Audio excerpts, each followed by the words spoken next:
ឆ្លងកាត់ការប្រកួតដ៏ស្វិតស្វាញជាច្រើនវគ្គសូមអបអរសាទរចៅជីនកៅដែលទទួលបានពានរង្វាន់កម្ពុជាចុងភៅប្រចាំឆ្នាំសូមអញ្ជើញ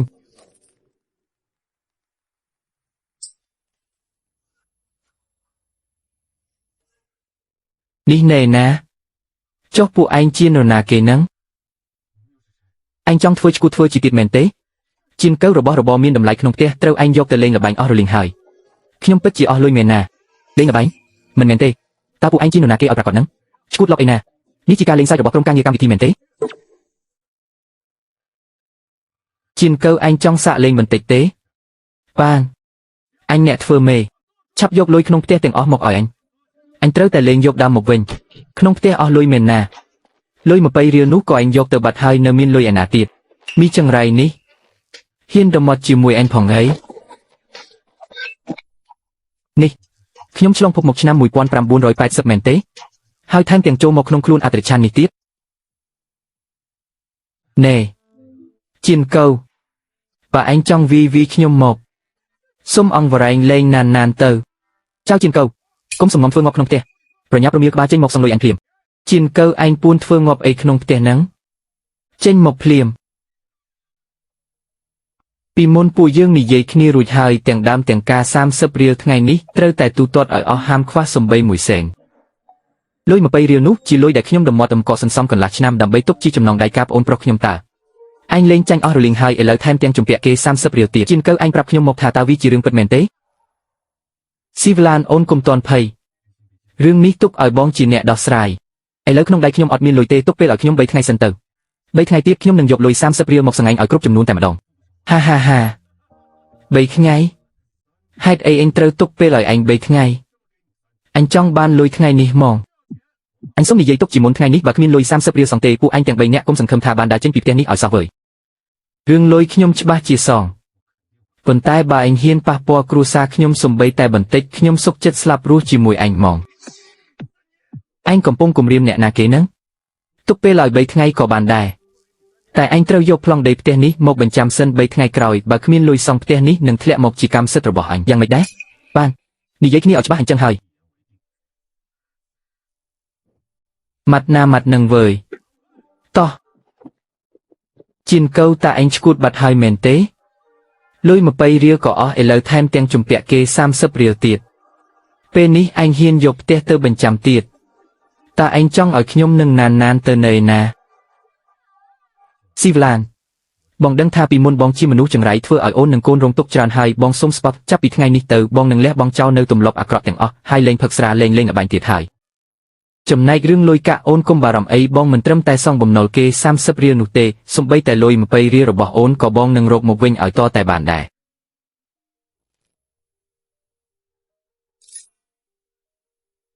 ហើយបើនៅតែអញ្ចឹងទៀតហាងនេះច្បាស់ជាវិនាសមិនខានហាងខាងគៀននោះមិនដឹងទៅអញ្ជើញចុងភ័យណាមកទេឥឡូវភ្ញៀវពេញមួយផ្លូវនេះនាំគ្នាសម្រុកទៅហូបហាងនោះអស់ហើយថៅកែខ្ញុំអាចជួយសង្គ្រោះហាងនេះបានហើយវាដាច់ហាងខាងគៀននោះទៀតចេញទៅអញត្រឹមតែជាអ្នកស្រែចម្ការម្នាក់ដឹងស្អីទៅបើគ្មានការអីទេប្រញាប់ចេញទៅកុំមករំខានអញរកស៊ីវើយខ្ញុំសុំធ្វើជាចុងភៅក្នុងហាងថៅកែតែ2ថ្ងៃទេធានាថានឹងធ្វើឲ្យហាងថៅកែលក់ដាច់ជាងហាងខាងនោះទៅទៀតហើយខ្ញុំក៏មិនទាច្រើនដែរថៅកែឲ្យថ្លៃឈ្នួលខ្ញុំ50រៀលទៅបានហើយអាចឈួតឯណាមកនឹងហាមាត់មកទា50រៀលមកមើលតែចរិតនឹងការស្លៀកពាក់កំសត់កំរបស់អញទៅគិតថាខ្លួនឯងពូកែធ្វើម្ហូបជាងចុងភៅចាស់នៅរោងអាហាររត់ទៀតអីប្រញាប់រមៀលក្បាលចេញទៅកុំមកយកសັບទាំងថ្ងៃនៅទីនេះវើយស្ដាប់ខ្ញុំនិយាយសិនទៅខ្ញុំធានាថារយៈពេល2ថ្ងៃនេះខ្ញុំនឹងរកចំណូលឲ្យថៅកែបានលើសពី50រៀលឆ្ងាយណាស់ហើយបើខ្ញុំរកមិនបានទេខ្ញុំមិនយកប្រាក់ខែសំបីមួយសេនហើយសុខចិត្តធ្វើជាកូនកញ្ចះបម្រើថៅកែមួយខែដោយមិនគិតលុយទៀតយ៉ាងម៉េចដែរហាងខាងនោះមនុស្សច្រើនដល់ហើយតម្រង់ជួយយូរហើយនៅតែមិនទាន់ដល់វេនពួកយើងទៀតចូលហូបហាងនេះមួយពេលសិនទៅអញ្ចឹងទេដឹងដល់ម៉ោងបាយទៅហើយក្នុងហាងអត់មានភ្ញៀវសំបីម្នាក់អញ្ចឹងរសជាតិម្ហូបច្បាស់ជាមិនកើតទេមើលទៅពួកយើងទៅរងចាំនៅហាងនោះបន្តទៀតទៅល្អជាងបងប្រុសទាំងពីរកុំទាន់ឲ្យប្រញាប់ទៅណាថ្ងៃនេះហាងយើងមានមុខម្ហូបថ្មីឥឡូវខ្ញុំនឹងចូលចង្ក្រានធ្វើជូនបងទាំងពីរដោយផ្ទាល់ដៃតែម្ដងបើសិនជារសជាតិមិនត្រូវមាត់ទេបងអាចដើរចេញបានភ្លាមម្ហូបមួយពេលនេះខ្ញុំជាអ្នកចេញលុយអញកុំមករករឿងនៅទីនេះណាចុះបើគេហូបទៅមានបញ្ហាអីតើអ្នកណាទទួលខុសត្រូវអញគ្មានលទ្ធភាពសង្កេតទេហាងថៅកែចិត្តនឹងបិទទ្វារទៅហើយមិនមិនសាកល្បងជឿខ្ញុំម្ដងទៅដើម្បីទុកជាឱកាសនោះអីបានអញទុកឱកាសឲ្យឯងម្ដងចុះផ្ទះបាយនៅខាងក្រោយអញចូលទៅធ្វើឥឡូវនេះភ្លាមទៅ របស់អស់នេះខ្ញុំរើយកមកឲ្យជ្រូកស៊ីទេតើគ្មានអ្នកណាហូបទេវើយកុំប្រាប់ណាថាអញចង់យកវាធ្វើម្ហូបនោះតែគេមិនហូបព្រោះគ្មានអ្នកចេះធ្វើតែខ្ញុំអាចធ្វើបានអូខេចាំមើលឯងអាចធ្វើម្ហូបអីចេញមក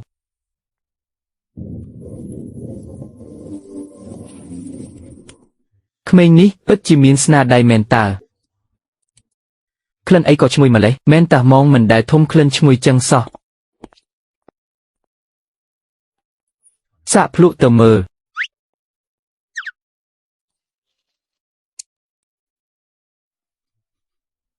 របស់នឹងហូបបានមែន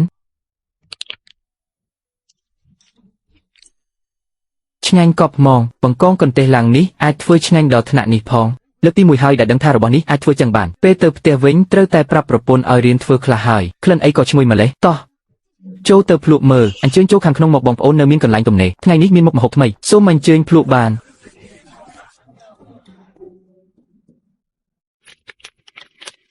យ៉ាងម៉េចហើយចំណេញបានប៉ុន្មានដែរ45យ៉នលោកគ្រូចៅថ្ងៃនេះយើងចំណេញដាច់បាន45យ៉នឯណោះស្មើនឹងចំណូលកន្លះខែរបស់ខ្ញុំពីមុនបាត់ទៅហើយនេះដោយសារបើខាងយូពេកទេពេលថ្ងៃយើងខាត់ម៉ោងមាសញ៉ាំបាយអស់ច្រើនណាស់បើមិនអញ្ចឹងទេចំណូលមិនមែនមានតែប៉ុណ្្នឹងឡើយនេះនៅមិនទាន់ច្រើនទៀតមែនទេថ្ងៃស្អែកខ្ញុំនឹងបើកភ្នែកឲ្យថៅកែឯងមើលថាតើការរកលុយពិតប្រាកដវាជារឿងបែបណាហាងកញ្ចាស់នឹងទៅអញ្ជើញចុងភៅចំណានពីណាមកវើយ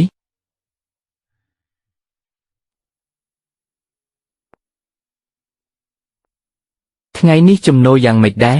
230យ៉នគឺ230យ៉នពេញមកណាមួយជីវិតខ្ញុំនេះមិនដែលរកលុយបានច្រើនយ៉ាងនេះទេក្នុងមួយថ្ងៃ50យ៉នដូចដែលយើងបាននិយាយគ្នា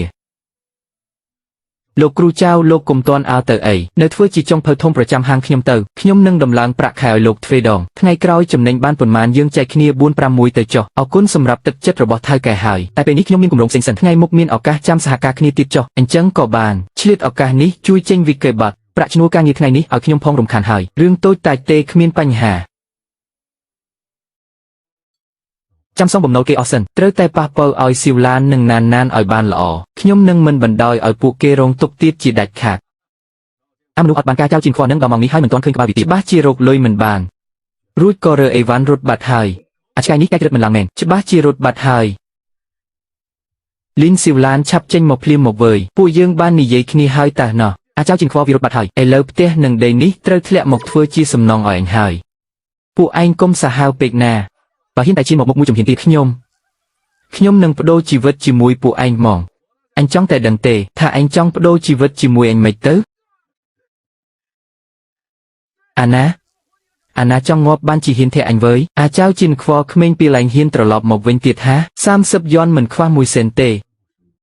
យកលុយហើយឆាប់រមៀលក្បាលទៅឲ្យឆ្ងាយទៅនេះមិននឹងអាចទៅរួចត្រឹម3ថ្ងៃឯងអាចរកលុយបាន30យ៉នមែនហាឯងទៅលួចពីណាមកលុយបានពីណាវាជារឿងរបស់អញមិនចាំបាច់បកស្រាយប្រាប់មនុស្សអត់បានការដូចឯងទេឯងនិយាយស្អីមិញហ្នឹង Liver Go ថ្ងៃក្រោយបើអញហ៊ានមករករឿងប្រពន្ធកូនអញទៀតអញនឹងវាបំបាក់ជើងឆ្កែរបស់អញចោលអញនិយាយម៉ាត់ណាម៉ាត់ហ្នឹងបានអាចោជាងខ្វះអញចាំមើលទៅមិនទាន់ចប់ទេយើងចាំមើលទាំងអស់គ្នាអូនសំឡាញ់សុំទោសណាដែលបងមកយឺតជាខ្វះអូនសួរបងមួយរឿងអូនសួរមកចុះលុយ30យ៉ននោះបានមកពីណាឲ្យពិតប្រាកដបងប្រាប់អូនតាមត្រង់មកម្សិលមិញបងចូលក្រុងទៅធ្វើម្ហូបលក់បានមកនឹងឯងធ្វើម្ហូបចៅជាខ្វះបងឯងចាត់ទុកអូនជាមនុស្សល្ងងមែនទេបងចេះអីខ្លះគិតថាអូនមិនដឹងហាបងឯងចេះធ្វើម្ហូបយ៉ាងទៀតតែ2ថ្ងៃរកបាន30យ៉ននឹងហាចៅជាខ្វះបងឯងរកលេសកុហកអូនឲ្យសមជាងនេះបន្តិចមិនបានទេអីអូនមិនខ្លាចរស់នៅកលំបាកទេទៅប្រព្រឹត្តអំពើចោរកម្មលួចឆក់ប្លន់គេទៀតបើបងត្រូវគេចាប់ដាក់គុកនោះតើទៅថ្ងៃមុខឲ្យអូននឹងណានមានមុខរស់នៅក្នុងភូមិយ៉ាងម៉េចទៅស៊ីវឡានបងដឹងពីមុនបងពិតជាបានធ្វើរឿងឈួតលប់ច្រើនណាស់តែលើកនេះអូនត្រូវជាបងណាលុយមួយដុំនេះគឺបងរកបានដោយសុចរិតតាមរយៈការធ្វើម្ហូបពិតមែន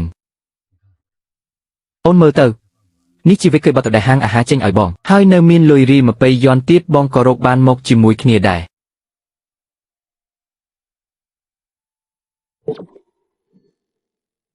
តើបងចេះធ្វើម្ហូបឆ្ងាញ់យ៉ាងនេះតាំងពីពេលណារៀបការជាមួយគ្នាយូរម្លេះបងមិនដែលប្រាប់អូនសោះបងរៀនពីម្ដាយបងតាំងពីក្មេងមកម្លេះតែប៉ុន្មានឆ្នាំនេះដោយសារតែបងខឹងខូចពេកទើបបោះបង់វាចោលតែឥឡូវចាប់ផ្ដើមធ្វើវាវិញក៏មិនទាន់ថ្ងៃមុខបងនឹងប្រើស្នាដៃនេះដើម្បីចិញ្ចឹមអូននឹងណាន តែខ្ញុំគួរជាគាត់ម្ដងទៀតដែរឬទេលើកនេះគាត់ហាក់ដូចជាកែប្រែខ្លួនមែនណានមើលប៉ាទិញអីផ្ញើកូននេះឲ្យខ្ញុំមែនប៉ាប្រកាសហើយឆាប់ភ្លក់មើលផ្អែមអត់ផ្អែមណាស់អរគុណប៉ាជីនខ្វថ្ងៃស្អែកថ្ងៃការប្អូនប្រុសអូនបងជូនអូននឹងណានទៅចូលរួមជាមួយគ្នាទៅប៉ាតាមចិត្តអូនទាំងអស់គ្រួសារយើងទាំង3នាក់នឹងទៅជាមួយគ្នាថ្ងៃស្អែកពូទី2មីងទី2ទីបំផុតអ្នកទាំងពីរមកដល់ហើយឆាប់អញ្ជើញចូលខាងក្នុងស៊ីវឡានមិនក៏ឯងនាំវានឹងមកដែរថ្ងៃនេះជាថ្ងៃសេរីសួស្តីប្អូនអញណាចុះបើវាស្រវឹងរោគរឿងទៀតពិធីការថ្ងៃនេះគិតយ៉ាងម៉េចទៅម៉ាក់ជីនខ្វគាត់កែខ្លួនហើយតើកែខ្លួនហាវាកែខ្លួនពីអង្ការឯងនេះណាប៉ាម៉ាក់នេះជាកាដូបន្តិចបន្តួចសូមជូនពរប្អូនប្រុសក្នុងថ្ងៃរៀបការមិនបាច់ទេមិនដឹងជារបស់ឯងនេះបានមកពីណាផងត្រកូលលីនយើងមិនហ៊ានទទួលទេប៉ាលើកនេះជាងខ្វល់ពិតជារកលុយទិញវាដោយសេចក្ដីមែនណាគាត់មិនបានលួចគេទេហេអញរស់ដល់វ័យនេះហើយមិនដែលឃើញអញញៀនលបែងណាកែខ្លួនបានម្ដងណាទេស៊ីវឡានឯងនឹងវិចិត្រទុនពេករងទុកប៉ុន្មានឆ្នាំនេះនៅមិនទាន់ឆ្អែតទៀតហាឥឡូវនេះនៅជួយកុហកជំនួសវាទៀតលោកពូអ្នកមីងមានរឿងធំហើយមានរឿងអីខាងកូនក្រមុំមានបញ្ហាមែនទេមិនមែនរឿងនឹងទេគឺមេចុងភៅដែលពួកយើងជួមកនឹងណាព្រឹកមិញគាត់រៀករូសអំបញ្ញមិញគេទៅតែបញ្ជូនទៅសង្គ្រោះបន្ទាន់នៅមន្ទីរពេទ្យបាត់ហើយថាម៉េចភ្ញៀវជាង10តោមកដល់អស់ហើយណាឥឡូវនេះគិតយ៉ាងម៉េចទៅប៉ាខ្ញុំអាចសាកធ្វើជាចុងភៅបានខ្ញុំនឹងរ៉ាប់រងពិធីមង្គលការមួយនេះឯងកុំមកបន្ថែមរឿងនៅទីនេះចរិតឯងយ៉ាងម៉េចអញមិនដឹងហាបើពិធីការនេះត្រូវឯងបំផ្លាញទៀតតើឲ្យត្រកូលលីនយើងយកមុខទៅទុកឯណាខ្ញុំមិនបានលប់ទេពេលនេះគ្រប់គ្នាសុទ្ធតែតគំនិតអស់ហើយជាងអង្គុយរងចាំមើលពិធីការត្រូវខូចខាតមិនទុកឱកាសឲ្យខ្ញុំសាកមើលទៅប៉ាសូមទុកចិត្តខ្ញុំម្ដងទៅប៉ាអញ្ចឹងអញនឹងទុកចិត្តឯងជាលើកចុងក្រោយតែអញនិយាយឲ្យច្បាស់មុនសិនបើថ្ងៃនេះឯងធ្វើឲ្យពិធីការនេះខូចខាតឯងកុំសង្ឃឹមថាបាននៅជាមួយស៊ីវឡានទៀតអសោះប៉ាកុំបារម្ភអីខ្ញុំដាច់ខាតមិនឲ្យប៉ានឹងម៉ាក់ខកបំណងឡើយតើអញហ៊ានឲ្យវាធ្វើមែនហាចុះពេលនេះឯងមានផ្លូវផ្សេងទៀតមែនទេមានតែឲ្យវាសាកល្បងនឹងហើយជីនខ្វលើកនេះបងត្រូវតែធ្វើឲ្យបានសម្រេចណាដើម្បីបងខ្លួនឯងផងនិងដើម្បីមុខមាត់អូននឹងណានផងស្នាដៃនេះបើមិនហាត់10ឆ្នាំទេធ្វើមិនចេញដាច់ខាត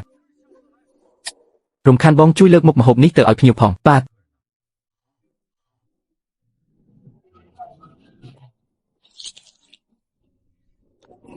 អូហូសាច់នេះជាប់ខ្លាញ់តែមិនទ្រាំរលាយចូលមាត់ថ្មងមួយជីវិតខ្ញុំនេះមិនដែលហូបសាច់ឆ្ងាញ់យ៉ាងនេះសោះ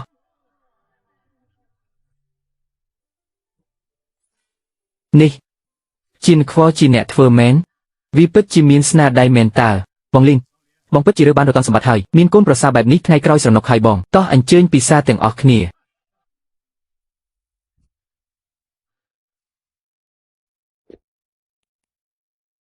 ស៊ីវឡាននេះជាលុយថ្លៃពលកម្មដែលជីនខ្វជួយធ្វើម្ហូបថ្ងៃនេះឯងយកវាទុកទៅប៉ាច្រើនពេកហើយខ្ញុំមិនអាចយកទេមែនហើយប៉ាឲ្យនេះច្រើនពេកហើយម្យ៉ាងទៀតគ្រួសារតែមួយសោះរឿងលុយកាក់កុំគិតច្រើនអីយកវាទុកទៅថ្ងៃមុខនៅវែងឆ្ងាយទៀតពួកឯងមានប្រាក់សន្សំខ្លះក្នុងដៃអញក៏បានស្ងប់ចិត្តដែរម្យ៉ាងទៀតថ្ងៃក្រោយក្រែងលោមានរឿងអីស៊ីវឡាននិងណានក៏មានផ្លូវដោះស្រាយមែនហ្នឹងលុយនេះឯងត្រូវលាក់ទុកឲ្យស្រួលបួលណាកុំបណ្ដោយឲ្យចៅជីនខ្វយកទៅលេងល្បែងទៀតឲ្យសោះឯងនេះចិត្តទុនពេកហើយប៉ាម៉ាក់អរគុណអ្នកទាំងពីរហើយគ្រួសារតែមួយមិនបាច់និយាយពីអរគុណទេសំខាន់ឯងដឹងក្នុងចិត្តទៅបានហើយអញទៅជួយរៀបចំអីវ៉ាន់មកឯងសិនហើយជីនខ្វសង្ឃឹមថាលើកនេះឯងពិតជាកែប្រែខ្លួនទៅចុះចេញទៅហើយនរណាមកពីព្រលឹមម្លេះអូយទីបំផុតរកលោកគ្រូចៅឃើញហើយលោកគឺខ្ញុំមកពីភូមិខាងហ្នឹងប្រពន្ធខ្ញុំតាំងពីត្រឡប់ពីហូបការផ្ទះតាលីនវិញចេះតែសរសើរស្នាដៃលោកមិនដាច់ពីមាត់សោះខែក្រោយពិធីខួប1ខែចៅស្រីខ្ញុំនាងរំអុកចង់ជួលលោកឲ្យទៅធ្វើជាមេចុងភៅឲ្យតតែបានអញ្ចឹងហើយទើបព្រឹកនេះខ្ញុំប្រញាប់មកអញ្ជើញលោកនឹងរឿងនេះលុយ20យ៉ននេះជាលុយកក់សិនថ្ងៃខែខ្ញុំបានមើលរួចរាល់អស់ហើយលោកគ្រូចៅលោកត្រូវតែផ្ដល់កិត្តិយសឲ្យខ្ញុំណាបានបើបងប្រុសនិយាយដល់ថ្នាក់នេះទៅហើយខ្ញុំនឹងទទួលយកការងារនេះដល់ថ្ងៃខ្ញុំនឹងទៅឲ្យទាន់ពេលដាច់ខាត ធំឡើងជាមួយគ្នាទាំងស្រុងសោះមិនក៏ឥឡូវខុសគ្នាឆ្ងាយម្លេះគួយហ្វាងបងមានរឿងចង់ពិភាក្សាជាមួយអូនបន្តិចរឿងអីទៅប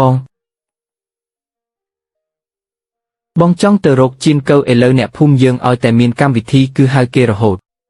បងចង់សុំគេធ្វើការជាមួយបើបានធ្វើកូនកំបិតគេជីវភាពគ្រួសារយើងប្រហែលជាធូរជាងនេះបន្តិចមិនបានដាច់ខាត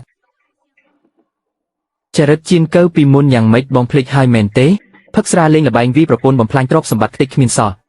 មើលមានអ្នកភូមិណាចង់រកគេទេឥឡូវទើបតែធ្វើខ្លួនជាមនុស្សល្អបាន2ថ្ងៃសោះបងវិញបាត់ហើយ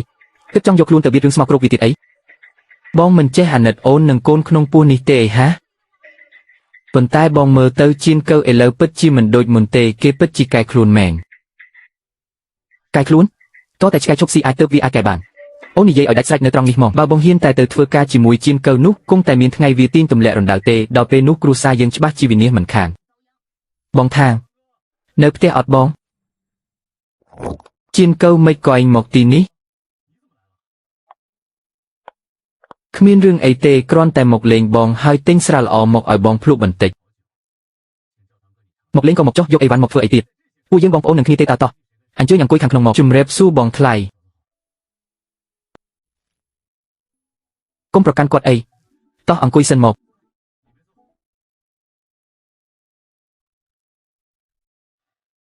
បងថាងតាមពិតខ្ញុំមកលើកនេះគឺមានរឿងចង់ពឹងបងបន្តិចពឹងបងហ៎មានរឿងអីទៅបាទបង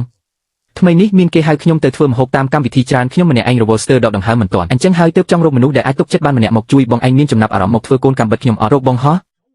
តែបងឯណាធ្លាប់ចេះធ្វើម្ហូបអីទៅធ្វើកូនកំបិតមិនចាំបាច់ចេះធ្វើម្ហូបទេគ្រាន់តែជួយរៀបចំបន្លែសាច់និងជួយលាងសម្អាតចានឆ្នាំងទៅបានហើយរឿងកម្រៃបងកុំបារម្ភអីខ្ញុំនឹងចែកភាគរយឲ្យបងតាមស្តង់ដារខ្ពស់បំផុតក្នុងអាជីពយើងនេះមិនបានដាច់ខាតបងហាងបងឯងវង្វេងហើយមែនទេមើលតែភ្នែកក៏ដឹងថាវាកំពុងតែចង់បោកប្រាស់បងឯងដែរគួយហ្វាងជីនកៅកំពុងតែអង្គុយនៅទីនេះណាចុះម៉េចខ្ញុំគឺចង់និយាយចំមុខអញ្ចឹងឯងដើម្បីកុំឲ្យបងឯងវង្វេងស្មារតីគិតតែរឿងផ្ទះផ្ដាសមិនមើលការពិតទៀតមិនមែនបងថ្លៃមិនចង់ជឿឯងទេតែឯងសាកមើលរឿងដែលឯងធ្លាប់សាងពីមុនទៅមើលបងថាងឯងកាលមុនមិនគួរជួយឯងសោះធ្វើឲ្យខ្ញុំដើរក្នុងភូមិស្ទើរតែមិនហ៊ានងើបមុខគេផងមិនបាច់និយាយរឿងអីផ្សេងឆ្ងាយទេថ្មីនេះកណ្ដាលអាធ្រាត្រឯងមករករឿងខ្ចីលុយដល់ពេលមិនឲ្យឯងក៏មកលោឡារកវីរកទាត់នៅមុខផ្ទះទៀតខ្ញុំពិតជាខ្លាចចោលអាហ្មងបងថ្លៃខ្ញុំដឹងកំហុសហើយពីមុនខ្ញុំពិតជាអាក្រក់មែនបើសិនជាបងថ្លៃមិនយល់ព្រមទេអញ្ចឹងរឿងនេះចាត់ទុកថាខ្ញុំមិនបាននិយាយចុះខ្ញុំសូមលាទៅសិនហើយជីនកៅបងយល់ព្រមទៅធ្វើកូនកំបិតឯង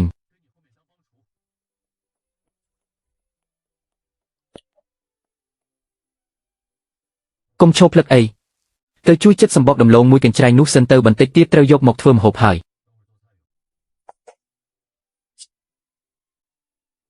ចិត្តរបៀបឯងនេះបើចង់ឆាដំឡូងបានមួយចានប្រហែលជាត្រូវខាតដំឡូងអស់មួយរទេះហើយមើលទៅបានហើយបងប្អូនកុំចំអកគាត់អីអ្នកណាទើបចូលផ្ទះបាយលើកដំបូងក៏អញ្ចឹងដែរនឹងបងថាងធ្វើចិត្តឲ្យស្រាទៅបងចាត់ទុកថាហាត់រៀនបណ្ដាលទៅចុះកុំដាក់សម្ពាធខ្លួនឯងពេក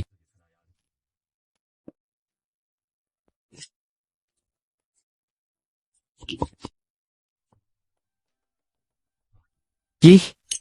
ក្បាច់កំបិតនេះលយញាក់មកវើយបើគ្មានបទពិសោធន៍10ឆ្នាំទេធ្វើមិនបានដាច់ខាតថ្ងៃនេះបានឃើញធ្វើដៃផ្ទាល់ភ្នែកខ្ញុំសុំលុតជង្គង់សំពះហើយ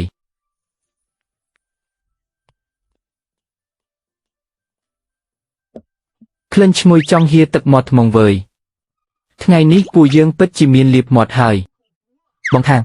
ជួយធ្វើត្រីកាប់នោះឲ្យស្អាតបន្តិចមកខ្ញុំប្រញាប់យកមកធ្វើម្ហូបមិនអន់ទេតាធ្វើបានស្អាតល្អតាបង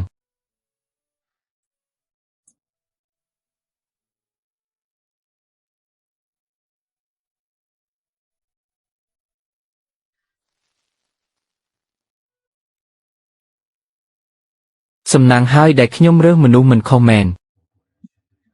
ម៉ាក់ថ្ងៃនេះពួកយើងបានញ៉ាំនំឆ្ងាញ់ទៀតហើយមែនទេចាស់កូនបើកូនចង់ញ៉ាំម៉ាក់នឹងធ្វើឲ្យញ៉ាំណា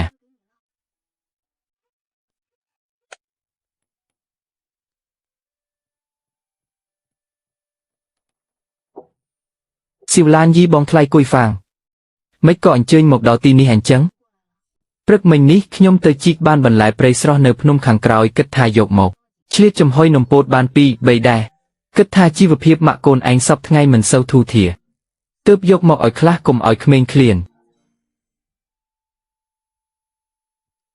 រំខានបងថ្លៃហើយអរគុណបងខ្លាំងណាស់តោះអញ្ជើញចូលអង្គុយលេងក្នុងផ្ទះសិនមកបង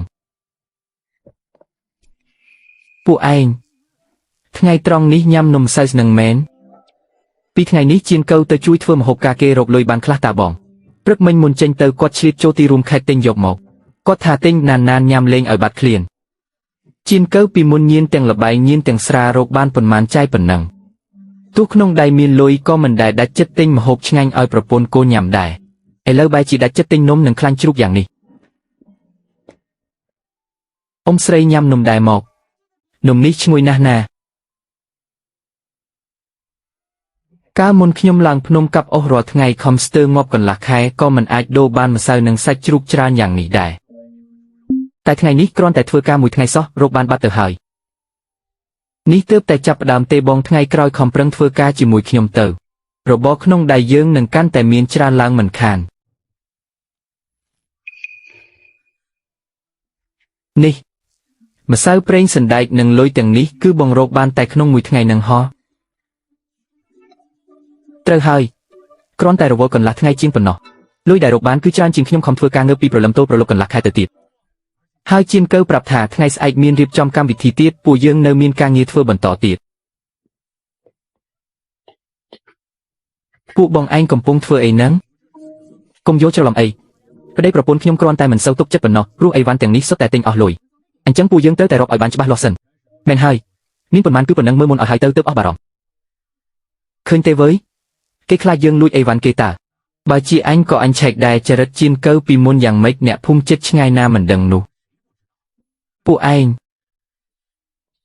បងថាងបានហើយគុំឆ្លោះគ្នាអីបងឯងទៅចិត្តសម្បកឆៃថាវមួយកញ្ច្រែងនោះទៅ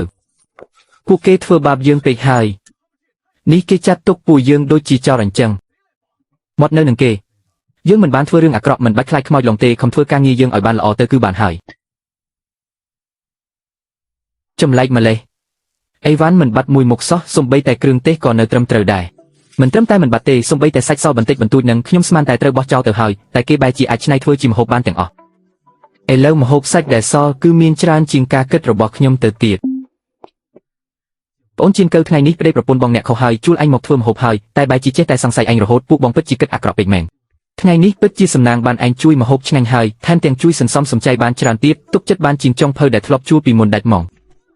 នេះជាលុយឈ្នួលដែលនិយាយគ្នាទុកមិនខ្វះមួយរៀលទេលើទៅនៅសល់ម្ហូបច្រើនណាស់ឯងនឹងខាងរវល់ពេញមួយថ្ងៃហើយខ្ចប់យកទៅផ្ទះខ្លះទៅ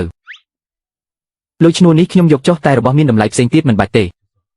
ប៉ុន្តែបើបងពិតជាចង់ឲ្យខ្ញុំខ្ចប់មែនអញ្ចឹងជួយដួសស៊ុបមាន់មួយចាននិងដំឡូងចំហុយមួយចំណែកមកយកតែប៉ុណ្ណឹងហ៎បាទខ្ញុំយកទៅឲ្យប្រពន្ធបងខាងគាត់កំពុងតែពោះញ៉ាំរបស់ខ្លាញ់មិនបានទេម្ហូបពីរមុខនេះទុនស័កសមសម្រាប់បើកម្លាំងគាត់បានគ្មានបញ្ហាទេបើថាបើកម្លាំងមែនយកតែពីរមុខនឹងមិននឹងគ្រប់ទៅចាំបងខ្ចប់ជើងជ្រូកនិងបន្លែស្រស់ឲ្យខ្លះទៀតមិនបាច់ទេបងអ្នកមានទម្ងន់ញ៉ាំច្រើនពេកក៏មិនល្អដែរបានពីរមុខនេះគឺគ្រប់គ្រាន់ហើយ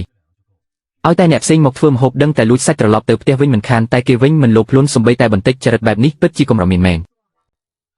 ពាក្យចាំអារាមពីមុនពិតជាសម្លាប់មនុស្សមែនជាងកៅទឹកចិត្តឯងនេះបងពិតជាសុំចុះចាញ់ហ្មងជាងកៅប្រពន្ធបងធ្វើដាក់ឯងដល់ថ្នាក់នឹងតែឯងនៅតែសេចក្តីល្អដែលឯងមានចំពោះបងសន្យាថានឹងមិនបំភ្លេចមួយជីវិតហ្មងបងប្អូននឹងគ្នាមិនបាច់និយាយរឿងនឹងទេយកទៅឲ្យបងថ្លៃញ៉ាំបើកម្លាំងទៅខ្ញុំនៅរងចាំផឹកស្រាអបពេលក្មួយកើតមកទៀតណាអូខេយកពងណានបងញ៉ាំបាយ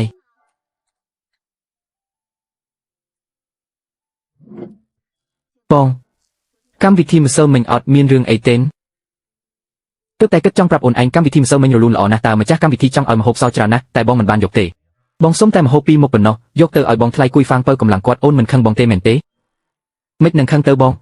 ពីមុនពេលគ្រួសារយើងលំបាកបំផុតមានតែបងខាងទេដែលព្រមជួយយើងឥឡូវជីវភាពយើងបានធូរជាងមុនបន្តិចហើយយើងគួរតែយកអាសាពួកគាត់វិញទៅត្រូវម្យ៉ាងទៀតថ្ងៃនេះបងថ្លៃគាត់នៅនឹកឃើញយើងហើយយកនំពោតមកឲ្យទៀតណា រឿងនេះបងពិតជានឹកស្មានមិនដល់មែនបងស្មានតែគាត់ស្អប់បងខ្លាំងណាស់ទៅហើយតែបើអូននិយាយអញ្ចឹងបងក៏អស់បារម្ភដែរចាបងថ្លៃគួយហ្វាងគាត់គ្រាន់តែនិយាយត្រង់បន្តិចមែនតែគាត់ពុកញ៉ាំត្រីដែរទៅពុកហត់ហើយជាងកៅមានគេ3ផ្ទះទៀតហើយទៅធ្វើម្ហូបការហើយឥឡូវអ្នកភូមិចិត្តខាងគេប្រាប់គ្នាឲ្យតែរកឯងនឹងម្ចាស់កម្មវិធីជាអ្នកណាធ្វើនៅពេលណាទទួលលុយកក់ប៉ុន្មានក៏ទុកឲ្យច្បាស់កុំឲ្យបាត់1រៀលណាកុំបារម្ភអីខ្ញុំក៏ទុកទាំងអស់ហើយតើឥឡូវរបរយើងដើរស្រួលហើយតែយើងកាន់តែល្បីកាន់តែមានអ្នកច្រណែនបញ្ជីចំណូលចំណាយត្រូវតែទុកដាក់ឲ្យស្រួលបួលថ្ងៃក្រោយមានរឿងអីយើងមានឯកសារបញ្ជាក់ហេតុអីក៏អាចៅជៀនកៅអាខ្មោចលបែងនឹងឥឡូវបែរជាមានមុខមានមាត់ម្លេះចៅជៀនកៅឯងចាំមើលចុះអញមិនឲ្យឯងរស់ស្រួលទេវើយបងថ្លៃបើបងមិនចាត់ការទេច្បាស់ជាហួសពេលមិនខានឥឡូវអ្នកភូមិឲ្យតែមានកម្មវិធីគឺរកតែចៅជៀនកៅហ្មងគ្មានអ្នកណាខ្វល់ពីកណេឲ្យកភូមិដូចបងឯងទៀតទេបងគឺជាអ្នករៀនចប់វិទ្យាល័យតែម្នាក់គត់ក្នុងភូមិយើងណាពីមុនអ្នកណាក៏គោរពបងឯងដែរឥឡូវយ៉ាងម៉េចចៅជៀនកៅងើបមុខរួចបន្តិចគេល្បីលុបមុខបងឯងបាត់ហើយអញខំសាងគេឈ្មោះក្នុងភូមិប៉ុន្មានឆ្នាំនេះមិននឹងអាចឲ្យអាខ្មោចល្បែងនឹងមកដណ្ដើមតំណែងអញបានទៅត្រូវហើយបងថ្លៃបងត្រូវតែលុតវាឲ្យស្គាល់ដែរម្ដងបើមិនអញ្ចឹងទេថ្ងៃក្រោយមានអ្នកណាស្ដាប់បង្គាប់បងទៀតវាចង់ងើបមុខមែនទេតើតែសួរអញសិនថាអញយល់ព្រមឬអត់ចៅជៀនកៅថ្ងៃសោយសុខរបស់ឯងដល់ទីបញ្ចប់ហើយវើយថ្មីនេះមានអ្នកណាជួលចៅជៀនកៅធ្វើម្ហូបការខ្លះត្រូវហើយព្រោះធ្វើដៃរបស់ជៀនកៅពិតជាឆ្ងាញ់មែនតើពងវែងអស់ហើយគេហៅថាការរកស៊ីកេងចំណេញខុសច្បាប់វើយមិនដល់ថ្នាក់នឹងទេដឹងគ្រាន់តែហៅគាត់មកធ្វើម្ហូបសោះនឹងឥឡូវច្បាប់គេរឹតបន្តឹងណាស់ទទួលការងាររកលុយឯកជនគឺកិច្ចវិសពីការងារសមូហភាពហើយកេងចំណេញពីអ្នកភូមិគឺជាទង្វើខុសច្បាប់បើគេចុះមកស៊ើបអង្កេតច្បាស់ជាមានទោសមិនខានហ្វូកុយតើពិតជាអញ្ចឹងមែនហ៎ចុះបើពួកយើងជួលគេមកធ្វើម្ហូបការអញ្ចឹងមិនជាប់ពាក់ព័ន្ធដែរទេអីខ្ញុំជាកណេឲ្យកភូមិឲ្យខ្ញុំបោកពួកបងអញអីឥឡូវធ្វើអីក៏ត្រូវធ្វើតាមប្រព័ន្ធសមូហភាពដែរការរកស៊ីស្ងាត់គឺខុសច្បាប់ហើយដល់ពេលមានរឿងអ្នកណាហ៊ានទទួលខុសត្រូវពួកបងឯងគិតមើលខ្លួនឯងទៅជៀនកៅសុំទោសផងណាថ្មីនេះក្នុងភូមិមានពាក្យចាំអារម្មណ៍ច្រើនណាស់ពួកយើងពិតជាមិនហ៊ានប្រថុយទេកម្មវិធីជប់លៀងត្រូវលុបចោលសិនហើយមិនលាក់បាំងអីទេឥឡូវពេញមួយភូមិគេនិយាយថាឲ្យតែជួលអញទៅធ្វើម្ហូបការនឹងត្រូវមានទោសគ្រួសារខ្ញុំមានសមាជិកច្រើនណាស់ពិតជាមិនហ៊ានប្រថុយទេមិនអីទេបងខ្ញុំយល់តើអ្នកភូមិយើងរស់នៅសពថ្ងៃសុទ្ធតែខ្លាចមានរឿងរំខានរឿងនេះមិនបន្ទោសពួកបងទេលុយកក់ត្រូវសងវិញប៉ុន្មានខ្ញុំនឹងសងឲ្យគ្រប់ចំនួនមិនឲ្យខ្វះ1រៀលឡើយជាងកៅឲ្យតាមខ្ញុំគិតអញគួរតែទៅសុំទោសគេទៅសុទ្ធតែអ្នកភូមិជាមួយគ្នាគង់តែជួបមុខគ្នាដដែលនឹងឆ្លោះគ្នាអញ្ចឹងវាមិនល្អសម្រាប់អញទេពួកបងឯងត្រឡប់ទៅវិញសិនទៅលុយកក់គឺរាប់ឲ្យគ្រប់អស់ហើយបើថ្ងៃក្រោយស្ថានភាពស្ងប់ស្ងាត់ចង់រកអ្នកធ្វើម្ហូបការខ្ញុំរងចាំជានិច្ចណាជៀនកៅពួកយើងខំប្រឹងរើបំរះពីភក់ជ្រាំបានប៉ុណ្ណឹងហើយពីមុនអ្នកភូមិមើងងាយកំពុងតែរៀបនឹងងើបមុខរួចទៅហើយតែចុងក្រោយគេនិយាយតែមួយម៉ាត់កាត់ផ្ដាច់ផ្លូវរកស៊ីយើងរលីងហ្មងមិនបានទេខ្ញុំត្រូវតែទៅរកលីវហ្វូកុយទាសងជាមួយចិត្តកុំឆេវឆាវអីចុះឲ្យគិតយ៉ាងម៉េចបណ្ដោយឲ្យគេធ្វើបាបយើងអញ្ចឹងហ៎នៅក្នុងភូមិច្បាប់ទម្លាប់គឺគេជាអ្នកកាត់ក្តីបើប្រើកម្លាំងបាយយើងយកឈ្នះគេមិនបានទេបើសិនជាគេចង់កាត់ផ្លូវរកស៊ីខ្ញុំក្នុងភូមិនេះមែនអញ្ចឹងខ្ញុំនឹងដើរចេញពីរង្វង់មួយនេះហ្មងទៅ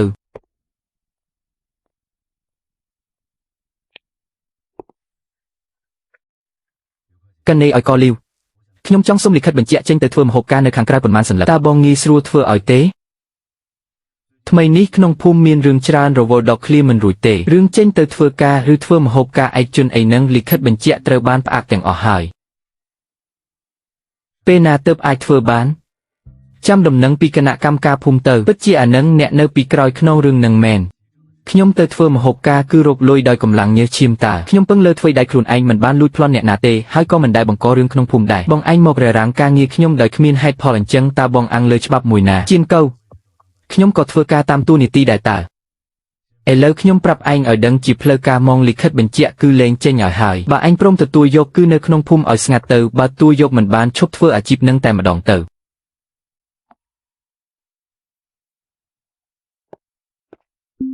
រារាំងលិខិតស្នាមគ្រាន់តែជាជំហានដំបូងប៉ុណ្ណោះបើមើលតាមចរិតកំណាចនិងចិត្តចង្អៀតរបស់លីវហ្វូកុយជំហានបន្ទាប់គេច្បាស់ជារកវិធីលេងផ្លូវវឹកខ្វាក់ដាក់ខ្ញុំមិនខានគេមិនព្រមបញ្ឈប់ត្រឹមនឹងនេះទេខ្ញុំត្រូវតែត្រៀមខ្លួនទប់ទល់ឲ្យហើយខ្ញុំចង់ជួលតោ10ឈុតនិងឆ្នាំងធំ2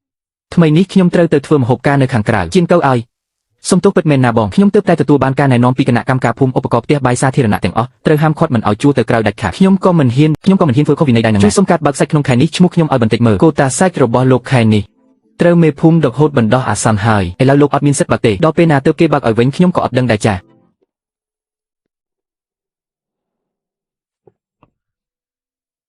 ចង្រៃអើយពួកយើងខំទ្រាំយូរម្លេះហើយគ្រាន់តែវាហាមមួយម៉ាត់គឺរលាយអស់ហ្មងនេះមិនមែនរងចាំសេចក្តីស្លាប់ទេគឺយើងកំពុងសន្សំកម្លាំងតើវាមានអំណាចអាចបិទផ្លូវក្នុងភូមិបានអាចរារាំងទំនិញនិងឯកសារផ្សេងបានតែវាមិនអាចចង់ដៃខ្ញុំបានទេវើយរឹតតែមិនអាចបិទមាត់អ្នកក្រៅបានទៀតក្នុងភូមិវាយ៉ាងម៉េចក៏បានចុះនៅក្រៅភូមិវិញពីដំបូងគិតថាសន្សំឈ្មោះបោះសម្លេងក្នុងភូមិសិនដើម្បីរស់នៅឲ្យបានសុខស្រួលជុំគ្រួសារតែមើលទៅពេលនេះភូមិនេះតូចណាស់តែមនុស្សពៀច្រើនហ្មងលីវហ្វូគុយវាចង់កាច់ខ្ញុំឲ្យបាក់មែនទេអញ្ចឹងខ្ញុំមានតែលោតចេញពីទីនេះទៅរកកន្លែងដែលធំជាងនេះហើយជៀនកបងឯងត្រូវតែជួយខ្ញុំណាកាលពុកខ្ញុំនៅរស់គាត់ចូលចិត្តម្ហូបបងឯងណាបំណងចុងក្រោយមុនគាត់ស្លាប់គឺចង់ហូបម្ហូបដែលបងឯងធ្វើម្ដងទៀតតែមកពីអាបំរាមចង្រៃរបស់អាកណេឲ្យលីវនឹងធ្វើឲ្យគាត់ស្លាប់ទាំងបិទភ្នែកមិនជិតសោះថ្ងៃស្អែកហែស្ផហើយបងឯងត្រូវតែជួយចាត់ចែងរោងបុណ្យនេះឲ្យខ្ញុំណាខ្ញុំសូមអង្វរបងឯងហើយជៀនករោងបុណ្យនេះយើងទទួលធ្វើអត់ធ្វើជំនាញគឺសម្រាប់ជួយគេឯមនសិការគឺជារបស់យើងលីវហ្វូគុយចង់យកចំណុចនេះមកលេងសាច់នឹងខ្ញុំមែនទេអញ្ចឹងខ្ញុំនឹងយករោងបុណ្យនេះធ្វើម្ហូបឲ្យអស់ពីដៃនិងអស្ចារ្យបំផុតដើម្បីតបស្នងកាដូធំនេះទៅវាវិញ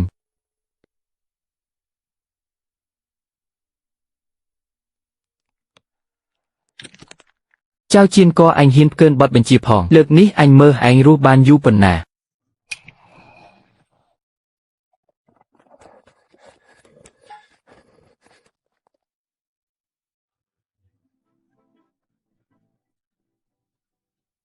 សាច់ទៅណាអស់ហើយខ្ញុំកំងសាច់ជ្រូកស្រស់ទុកមុនតើបាត់ទៅណាអស់ហើយភ្ញៀវរាប់សិបបន្ទោចិត្តមកដល់ហើយណាបើអត់មានម្ហូបធំទេរោងបុណ្យនេះចប់មិនខានពុកខ្ញុំគាត់ស្លូតបូតមួយជីវិត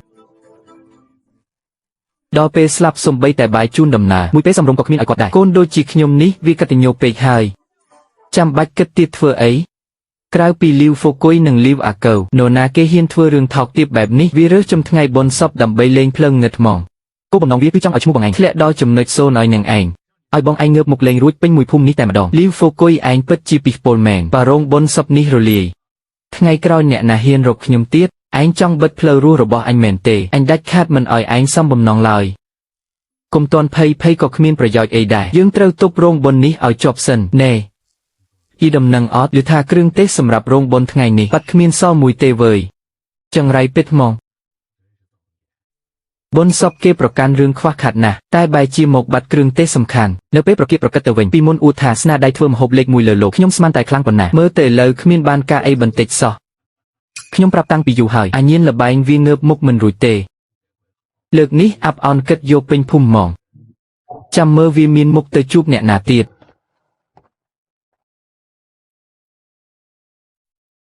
ជៀនកឯងក៏ឃើញស្រាប់ហើយសល់ត្រឹមស្លឹកស្ពៃលួយនឹងសាច់កំទេចដែលគ្មានអ្នកណាគេយកទៅធ្វើម្ហូបទទួលភ្ញៀវមិនកើតទៅគុំថាឡើយម្ហូបធំសម្រាប់ទៅសាច់ញាតិចុះយើងគួរគិតមិនទៅហាអ្នកក្រៅមើលតែគ្រឿងទេសតែអ្នកក្នុងស្រុកគេមើលស្នាដៃចុងភៅដែលពូកែពិតប្រាកដគេមិនពឹងលើរបស់ថ្លៃដើម្បីលើកមុខមាត់ទេគុំនិយាយរឿងនឹងច្រើនអីទោះបីជាមានតែស្លឹកស្ពៃលួយឬសាច់កំទេចក៏ដោយខ្ញុំនៅតែអាចឆាឲ្យចេញជាម្ហូបដែលធ្វើឲ្យគ្រប់គ្នាដណ្ដើមគ្នាស៊ីបានដែរជៀនកមានវិធីមែនហេទុកចិត្តចុះអ្នកស្លាប់គឺធំបំផុតរោងបុណ្យថ្ងៃនេះខ្ញុំធានាថានឹងរៀបចំឲ្យសមរម្យបំផុតសម្រាប់បងឯងដាច់ខាតមិនឲ្យលោកពុកស្លាប់ទាំងមានវិប្បដិសារីឡើយ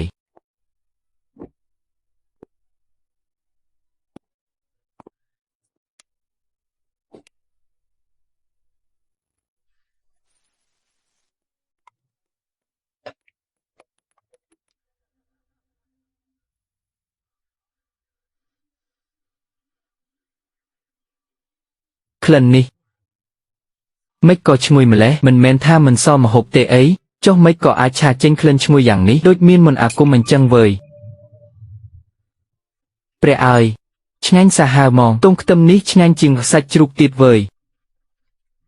របស់ទាំងនេះពិតជាធ្វើចេញពីបន្លែធម្មតានិងសាច់សមែនស្នាដៃនេះពិតជាទេវតាធ្លាក់ពីឋានស៊ូក្រមែនបើធៀបជាមួយសាច់និងត្រីដែលប្រឡាក់ប្រៃខ្លាញ់អស់នោះម្ហូបបែបស្រុកស្រែនេះបែរជាចូលជាតិឆ្ងាញ់ជាងឆ្ងាយណាស់ស្នាដៃបែបនេះមិនមែនចុងភៅស្រុកស្រែធម្មតាអាចធ្វើបានទេយុវជនម្នាក់នេះមិនធម្មតាទេហ្មងមិនធម្មតាមែនត្រូវតែរកវិធីស្គាល់គេឲ្យបានទៅបានជៀនក៏ឲ្យថ្ងៃនេះពិតជាអរគុណឯងណាស់ណាគឺឯងនឹងហើយដែលជួយទប់មុខមាត់ឲ្យរងបុណ្យយើងម្ហូបស្រុកស្រែដែលឯងធ្វើនេះគឺជារសជាតិដែលយាយនឹងតាឯងកាលពីក្មេងពេលតស៊ូចិញ្ចឹមកូននោះឧស្សាហ៍ហូបបំផុតហើយតាឯងមុនស្លាប់គាត់នៅរអ៊ូថាចង់ហូបម្ហូបស្នាដៃអ្នកផ្ទះទៀតថ្ងៃនេះបានហូបម្ហូបដែលគាត់ប្រាថ្នាហើយគាត់ទៅបានស្ងប់សុខហើយគ្មានអីស្ដាយក្រោយទៀតទេណាឯងពិតជាអ្នកមានគុណធំរបស់គ្រួសារយើងមែនមីងឲ្យកុំនិយាយអញ្ចឹងអីបាទ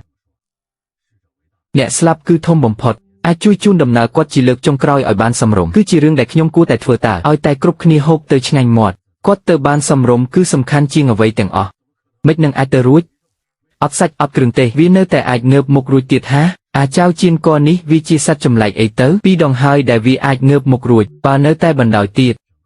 ពេញមួយភូមិនេះប្រហែលជាគ្មានអ្នកណាចាំថាអញជីកណេឲ្យភូមិទៀតទេបើប្រើច្បាប់វាមិនដួល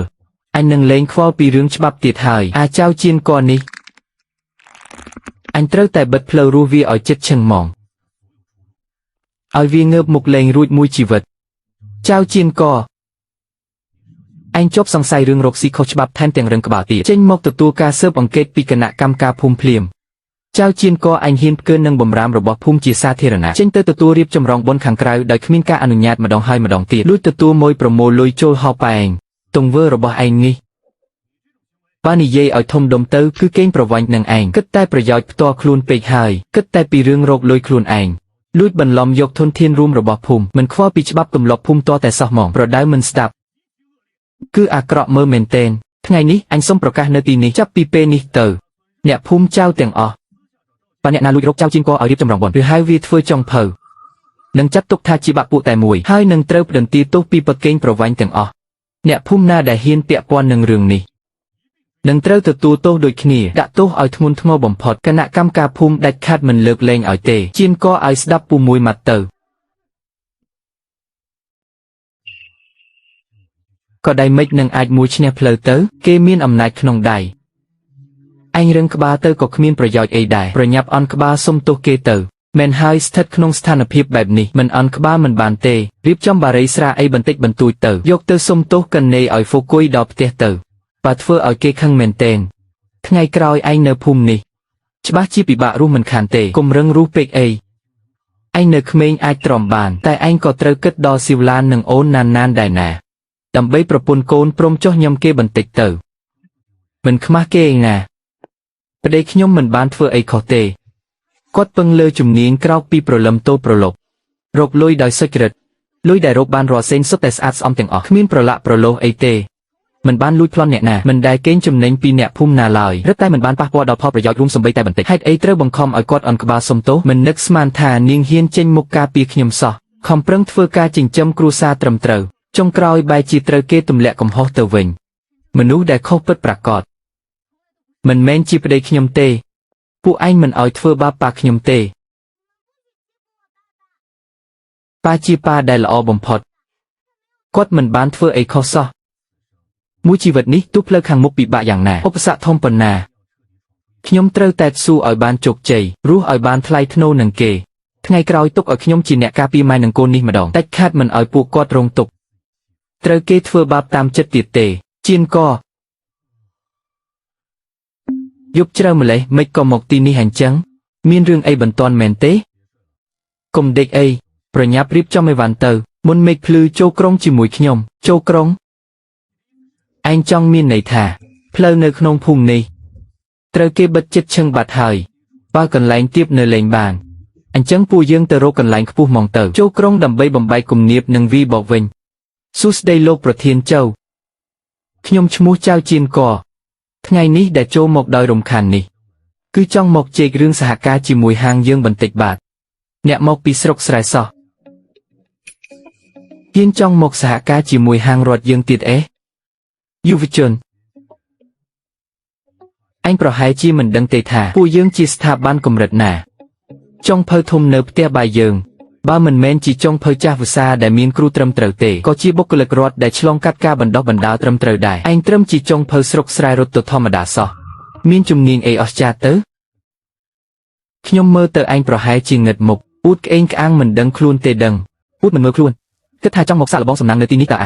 មិនមែនទេលោកប្រធានពួកយើងបានហើយខ្ញុំរវល់ការងារច្រើនណាស់អត់មានពេលមកលេងសើចជាមួយពួកឯងទេឆាប់ត្រឡប់ទៅវិញទៅមេចុងភៅចៅ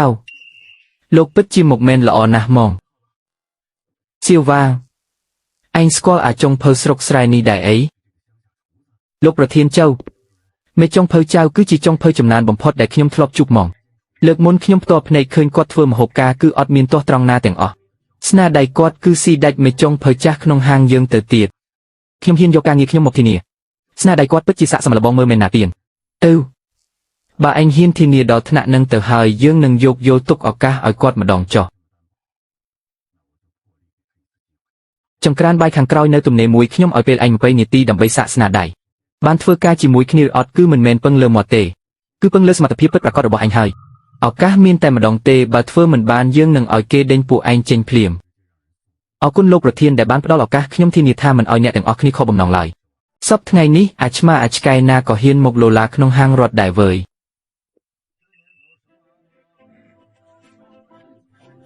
ត្រឹមអាចុងភើរត់ទៅតាមស្រុកស្រែសោះហ៊ានមកប្រកួតស្នាដៃជាមួយពួកយើងដែរស្លៀកពាក់ឡើងគំរក់សង្ស័យតែមិនដែលស្គាល់ចង្ក្រានបាយស្តង់ដារផងមើលទៅអញថាមកពីវាមិនស្គាល់ទៀបខ្ពស់នឹងហាបានមកធ្វើឲ្យគេសើចចំអកអញ្ចឹងនោះ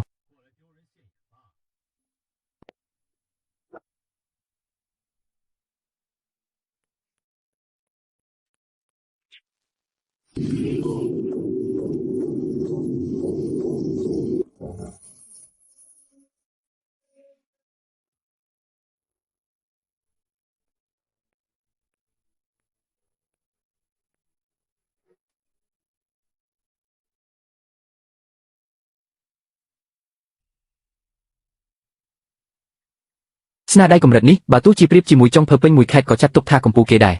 លោកប្រធានវាឆ្ងាញ់ដល់ថ្នាក់នឹងមែនលោកកុំឲ្យវាបបបញ្ឆោតបានឲ្យសោះណាមិនជឿភ្លុកខ្លួនឯងទៅពួកឯងនេះគឺសោយសុកតតែទម្លាប់ខ្លួនហើយតតែមានអ្នកណាមកដាស់តឿនពួកឯងបន្តិចទៅបានការឯងពិតជាអ្នកស្រែហើយជីចុងភើរត់ទៅតាមភូមិមែនពិតប្រាកដ 100% ខ្ញុំជាចុងភើស្រុកស្រែតាំងពីកំណើតហ្មងលោកប្រធានជាមួយនឹងសមត្ថភាពខ្ញុំប៉ុណ្ណេះគ្រប់គ្រាន់នឹងធ្វើការជាមួយហាងយើងហើយឬនៅប្រកាសជាបានប៉ុន្តែខ្ញុំមានលក្ខខណ្ឌមួយទៀតថ្ងៃស្អែកខ្ញុំនឹងទៅភូមិឯងថ្នាក់ដឹកនាំនឹងចុះទៅពិនិត្យមើលជីវភាពប្រជាជននៅទីនោះដែរខ្ញុំចង់ឲ្យឯងបញ្ចេញស្នាដៃធ្វើម្ហូបស្រុកស្រែ2-3មុខឲ្យថ្នាក់ដឹកនាំភ្លក់មើលឲ្យតែថ្នាក់ដឹកនាំពេញចិត្តអនាគតឯងនឹងភ្លឺស្វាងមិនខានអត់បញ្ហាលោកប្រធានចាត់ចែងចុះអញចង់ដឹងណាស់ថាអាមួយនេះវាអាចរឹងក្បាលបានដល់ពេលណាទៀតត្រឹមអាមនុស្សប្រមឹកលបែងសោះហ៊ានមកប្រហើនជាមួយអញផងចៅជាងគូឯងនៅខ្ចីណាស់ថ្ងៃនេះអញនឹងបង្ខំឲ្យឯងមកលុតជង្គង់សុំទោសអញដល់ផ្ទះឲ្យតតែបានអញនឹងកំទេចអាភិបអួតបន្តិចបន្តួចរបស់ឯងនឹងចោលមកជាងគូលើកនេះពិតជាប៉ះចំជើងខ្លាំងមែនទែនហើយហ្វូគុយវាមានអំណាចពេញភូមិទៅហើយសុទ្ធមិនទង្គិចថ្មលើកនេះពិបាកស្ដារដើមហើយសៅអើយពិបាកស្អីវាវិនិច្ឆ័យមកហើយលើកនេះនោះ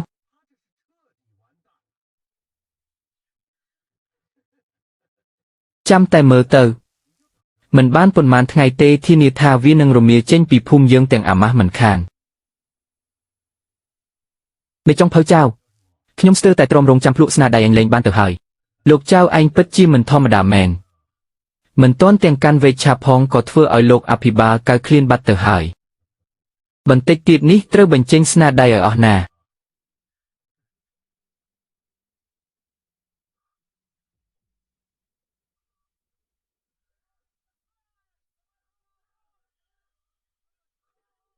ជាងគូផ្ទះឯងដូចជាមានរឿងហើយពួកឯងទៀតហើយ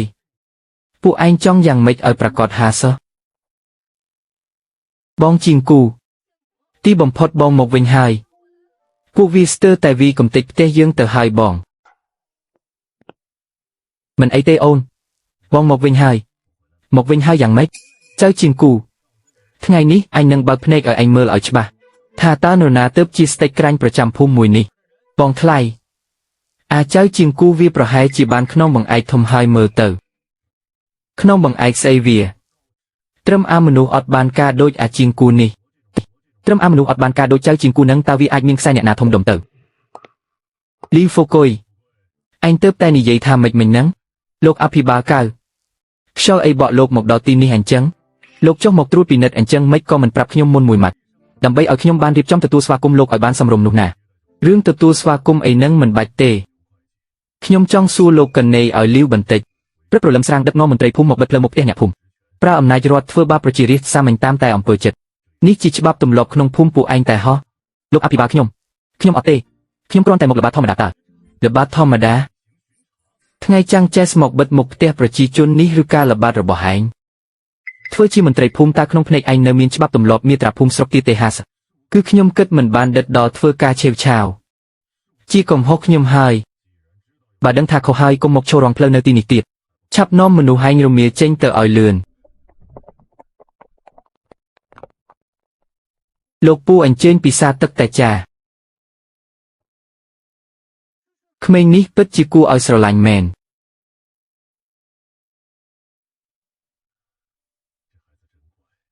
លោកអភិបាលកៅលោកប្រធានចៅសុំពួកលោកសម្រាប់បន្តិចសិនចុះឥឡូវក៏ដល់ម៉ោងបាយល្មមចាំខ្ញុំបញ្ចេញស្នាដៃធ្វើម្ហូបស្រុកស្រែ2-3មុខជូនចៅថាងមកជួយរៀបចំបន្តិចមក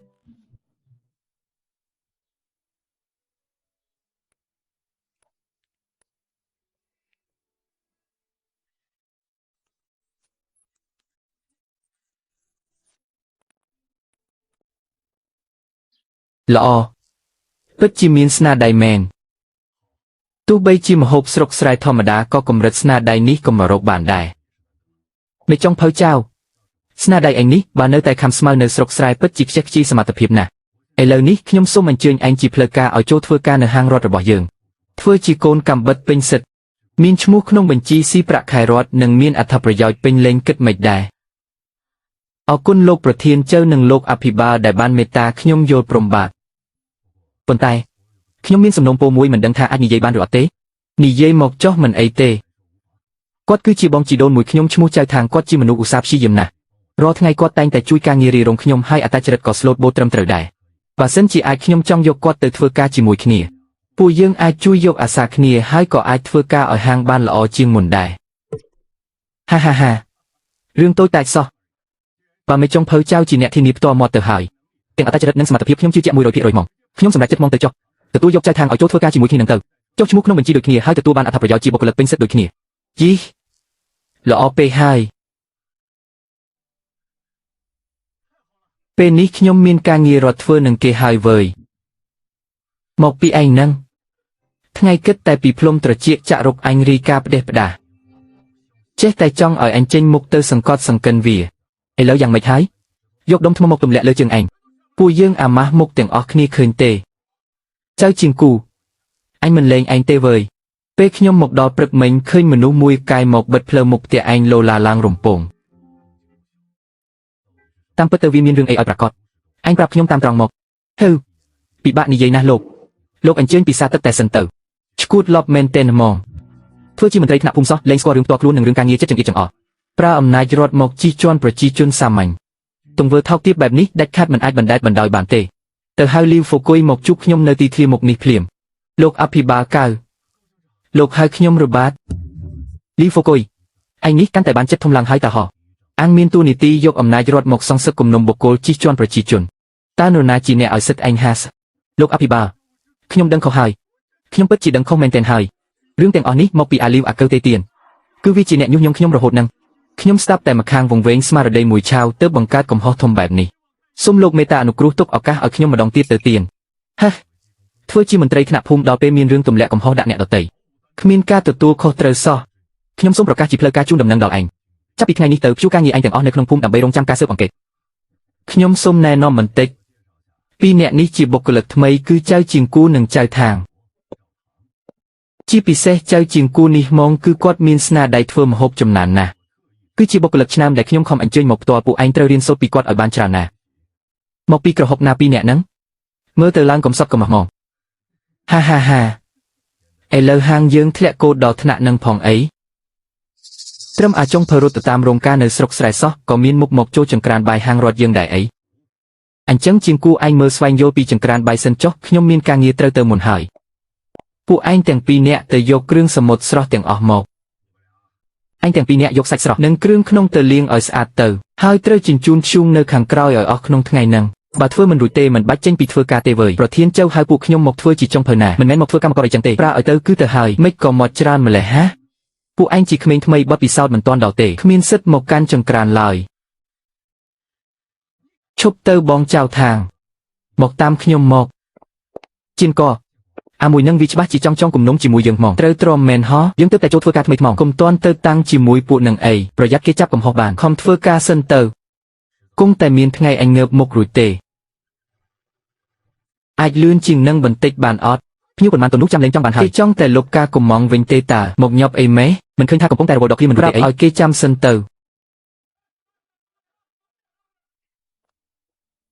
នេះវាមានរឿងអីឲ្យប្រកាសទៅខាងមុខវល់អស់ហើយប្រធានចៅរឿងនេះមិនអាចបន្ទោសពួកខ្ញុំទេអាសត្វក្មេងថ្មីនឹងវារកណាស់ប្រើឲ្យធ្វើការតិចតួចសោះធ្វើមុខប្រដាំឡើយកម្លាំងវាមិនគ្រប់គ្រាន់ស្រាប់ទៅហើយដល់ពេលវាធ្វើខ្ជិះខ្ជាអញ្ចឹងទៀតទើបធ្វើឲ្យគ្នាយើងចេញមហូបអត់ទាន់នឹងណាសូម្បីតែការងារកំពេចកំពកក៏ធ្វើមិនកើតដែរគួរតែដេញវាឲ្យរៀបបង្វិចចេញទៅហ្មងទៅលោកអញក៏មកចេះតែញាត់កំហុសឲ្យគេរឿងហ្នឹងវាពាក់ព័ន្ធអីជាមួយជីនកោហាពេញមួយព្រឹកនេះពួកខ្ញុំទាំងពីរអ្នករវល់តែធ្វើការងាររីរងតាសូម្បីតែវិឆាក៏មិនទាន់បានប៉ះអញចង់មានន័យថាម៉េចនេះអញកំពុងតែចង់បញ្ជាក់បញ្ជាថាបញ្ហាគឺមកពីអញអញ្ចឹងអីចុះមិនអញ្ចឹងឈប់ឆ្លោះគ្នាទៅឥឡូវសំខាន់គឺត្រូវដោះស្រាយបញ្ហានេះឲ្យខ្ញុំសិនធ្វើម្ហូបទៅតាមលំដាប់លំដោយនៃការកំងដែលខ្ញុំបានរៀបចំទៅ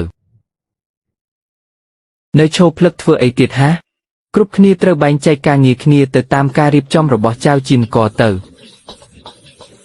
ម៉ែឲ្យចៅជីនកនេះពិតជាមិនធម្មតាមែនគ្រាន់តែគាត់កែសម្រួលបន្តិចសោះដោះស្រាយបញ្ហាការកំងបានទាំងអស់មកមើលទៅគាត់ដូចជាចុងភៅធំជាង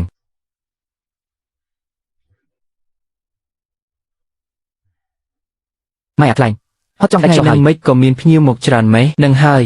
តែសំណាងហើយដែលបានចៅជីនកជួយរៀបចំបើមិនអញ្ចឹងទេមិនដឹងជាត្រូវគិតមិនឡើយម្ហូបនេះនរណាជាអ្នកធ្វើហាស្មានតែធ្វើឲ្យទន្សាយស៊ីអីខ្ញុំជាអ្នកធ្វើមានរឿងអីឯងមានយោបល់អីមែនអត់ទេខ្ញុំគ្រាន់តែសួរលេងតើ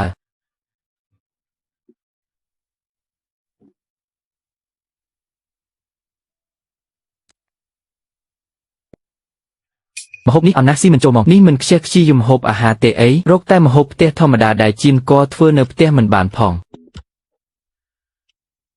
អាពួកស្រែគឺនៅតែស្រែអញ្ចឹងម៉េចស៊ីម្ហូបបុគ្គលិករបស់ហាងរត់យើងមិនចូលទេអីបើចេះតែទៅសម្លឹងបើខ្លាំងចូលចង្ក្រានធ្វើខ្លួនឯងទៅ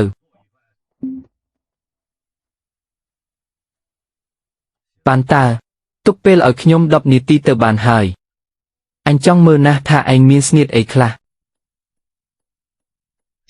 ជីនកអញហាន់សាច់ប៉ុណ្ណឹងសំបីតែម្ហូបជប់លៀងធំក៏មិនផ្ចិតផ្ចង់ដល់អញដែរការឆាបាយគេដំណំណាស់រឿងហាន់សាច់មិនពន់គ្នាធ្វើឲ្យវាឆ្អិនមិនស្មើការខ្លាញ់ត្រូវហាន់ឲ្យម៉ត់តែមិនត្រូវឲ្យបន្លែត្រូវហាន់ឲ្យល្អិតតែមិនត្រូវឲ្យរលួយឡើយទើបពេលញ៉ាំទៅវាមានរសជាតិឆ្ងាញ់គ្រប់ម៉ាត់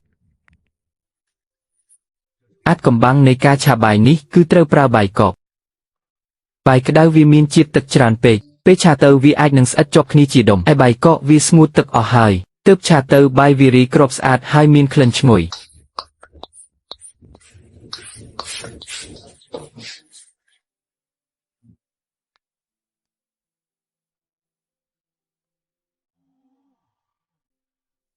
មានអ្នកណាគេចង់ភ្លក់មុនគេអត់ចង់ភៅចៅតើបាយឆាកាក់ខ្លាញ់នឹងធ្វើម៉េចទៅបង្រៀនពួកខ្ញុំផងមក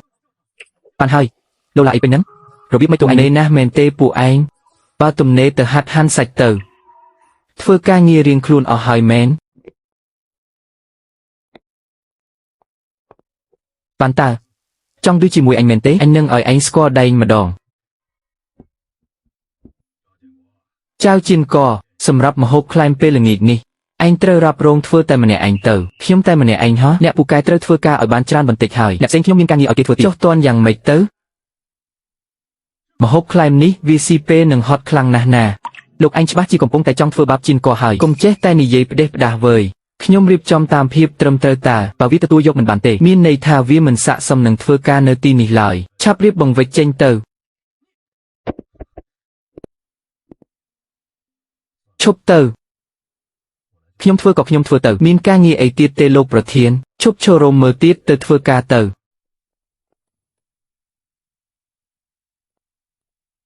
អញរៀបចំម្ហូបអីក៏ញ៉ៃញ៉ៃម៉េះយករៀបសារថ្មីទាំងអស់ទៅវ៉ាងទៅហ្វាឯងនេះចង់រករឿងតែម្ដងមែនទេវ៉ាងទេហ្វាឯងចង់លេងជើងអញយ៉ាងម៉េចក៏បានដែរតែឯងកុំមកជន់ឈ្លីញើសឈាមនឹងទឹកដៃអ្នកចិត្តខាងឲ្យសោះចៅជីនក៏អញប្រាប់ឯងឲ្យដឹងសុភាពបរោះប្រើខួរក្បាលមិនប្រើកម្លាំងបាយទេបើឯងហ៊ានធ្វើឲ្យអញមានរបួសតែបន្តិចស្មើនឹងឯងវីកំតិចស្លាកយីហោមាសរបស់ហាងរដ្ឋហើយសំលេងដកដង្ហើមធំនិងប្រយុទ្ធគ្នាប្រធានចៅជីនក៏វីប្រហារមនុស្សហើយឈប់ស្រែកទៅរឿងល្អមើលណាស់មែនទេបានជាស្រែកអួរហ្នឹងជីនក៏លែងដៃចេញសិនមកសុទ្ធតែជីចុងភៅធ្វើការហាងជាមួយគ្នាធ្វើចឹងមិនឲ្យគេសាយចំអកទេអីប្រធានចៅលោកមកតាន់ពេលល្អណាស់អាចៅជីនកនេះវាឆ្លើយចេះប្រមាថអ្នកធំជាងហើយថែមទាំងខ្ជះខ្ជាយហូបអាហារទៀតមនុស្សថោកទាបបែបនេះមិនគួរស្ថិតនៅក្នុងហាងរដ្ឋយើងទៅទៀតទេប្រធានចៅរឿងនេះមិនមែនជាកំហុសរបស់ជីនកតែឯងទេវ៉ាងទេហ្វាវាអ្នកបង្កវាមុខប្រឡាក់បោះការងារលំបាកនិងហត់នឿយទាំងអស់ឲ្យជីនកធ្វើតែថែមទាំងចិត្តងារវាកំទេចចានម្ហូបដែលជីនកខិតខំធ្វើទៀតខ្ញុំមើលធ្លុះវាហើយវាឈ្នានេះដោយសារជីនកធ្វើម្ហូបឆ្ងាញ់ពីរករឿងឌឺដងបែបនេះជីនកឯងមានអ្វីចង់និយាយទេខ្ញុំរស់បានដោយសារស្នាដៃធ្វើម្ហូបចំណែករឿងយកយកឬការយកយកមុខមាត់អីហ្នឹងខ្ញុំមិនស្គាល់ទេឯងមានស្នាដៃល្អណាស់ក៏ដឹងដែរថយម្នាក់មួយជំហានទៅមិនល្អជាងទេអីរឿងថ្ងៃនេះបញ្ចប់ត្រឹមនឹងចុះបើនៅតែជែកដេញដល់ទៀតអាក្រក់មើលទាំងអស់គ្នាហើយទេហ្វាជីនកទើបតែមកធ្វើការមិនទាន់បានយូរទេអញជួយណែនាំគេផងកុំយកកំហឹងមកលោឡានៅទីនេះជាហាងអាហាររបស់រដ្ឋមិនមែនជាកន្លែងកំហែងឬប្រើកម្លាំងបាយឡើយតកដង្ហើមក្នុងប្រធានចៅមានប្រសាសន៍បែបនេះទៅហើយខ្ញុំគ្មានយោបល់អីទេរៀបចំរួចខ្ញុំនឹងទៅធ្វើការបន្តស្នូជើងដា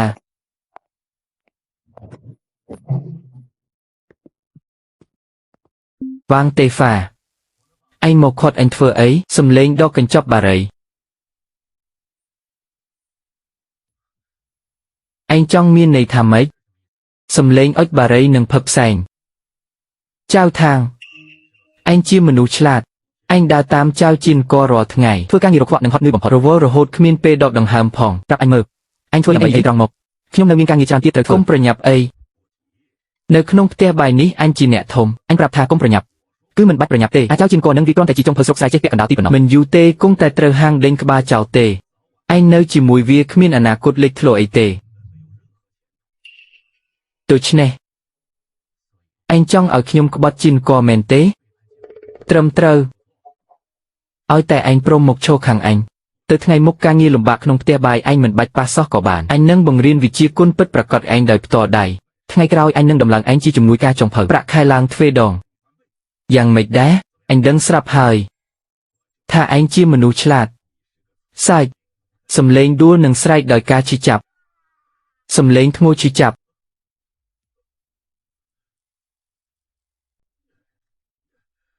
អាចៅថាងអញហ៊ានវាអញផងហេថ្ងៃនេះអញនឹងធ្វើឲ្យអញហែកក្បាលចេញពីហាងនេះឲ្យបានអាណាខ្វល់ពីហាងថោកទាបនេះវ៉ាងទេហ្វាអញស្មានថាអញជាស្អីគេហ៊ានមកចាក់រុកអុចអាលនៅមុខអញផងមុខដូចអញនឹងចង់ឲ្យក្បត់បងជីនកផងសុបិនទាំងស្នូជើងមនុស្សរត់មកមានរឿងអីកើតឡើងហ្នឹងលោកប្រធានអាប្រឡាក់នេះវាឈួតហើយខ្ញុំគ្រាន់តែនិយាយជាមួយវាប៉ុន្មានម៉ាត់វាប្រះហិង្សាវាខ្ញុំភ្លាមមើលវាខ្ញុំចោះអាមនុស្សពៀបែបនេះត្រូវតែដេញចេញជាដាច់ខាតកុំមកនិយាយស្អុយមាត់នៅទីនេះអញមើលទៅអាដៃជើងអំបញ្ញមិញវាប្រហែលជាមិនទាន់ឆ្អែតទេដឹងសំលេងចលនាស្ទុះទៅវាជីនកកុំប្រមាថប្រមោទតើមានរឿងអីកើតឡើងប្រកបមែនគឺវាអ្នកមកអូសទាញបញ្ចុះបញ្ចូលឲ្យខ្ញុំក្បត់បងមុនសុំទោសបងជីនកខ្ញុំទ្រាំមិនបានទៅជ្រុលដៃបែបនេះបងកុំបារម្ភអីមនុស្សគឺខ្ញុំជាអ្នកវាយខ្ញុំដើរចេញដោយខ្លួនឯងមិនឲ្យក្តៅក្រហល់ដល់បងទេត្រូវហើយអាមនុស្សមិនស្គាល់ល្អអាក្រក់ចេញឲ្យផុតទៅដើម្បីកុំឲ្យនៅទីនេះនាំតែចង្រៃដល់អ្នកដទៃខ្ញុំទៅប្រមូលខអាវេលើនេះហើយធ្វើខុសហ៊ានទទួលខុសទៅបានហើយអ្នកណាថាត្រូវតែដើរចេញនោះចៅជីនកឯងនិយាយបែបហ្នឹងមានន័យថាម៉េចការសុំទោសត្រូវបានធ្វើរួចរាល់ហើយចំណែកឯថ្លៃព្យាបាលឲ្យតែលោកមានវិក័យបត្រត្រឹមត្រូវរាល់ចំណាយទាំងអស់ខ្ញុំចៅជីនកជាអ្នករ៉ាប់រងតែម្នាក់ឯងប៉ុណ្ណឹងមិននឹងល្មមអញត្រូវមួយដៃចំពេញទំហឹងណាច្រមុះសម្រាប់ចុងភៅម្នាក់សំខាន់កម្រិតណាចៅជីនកអញប្រហែលជាមិនមែនមិនដឹងទេដឹងចុះបើវាប៉ះពាល់ដល់ការហិតក្លិននិងរសជាតិម្ហូបរបស់អញការទទួលខុសត្រូវនេះអញសងរួចទេលោកប្រធានចៅខ្ញុំហ៊ានធានា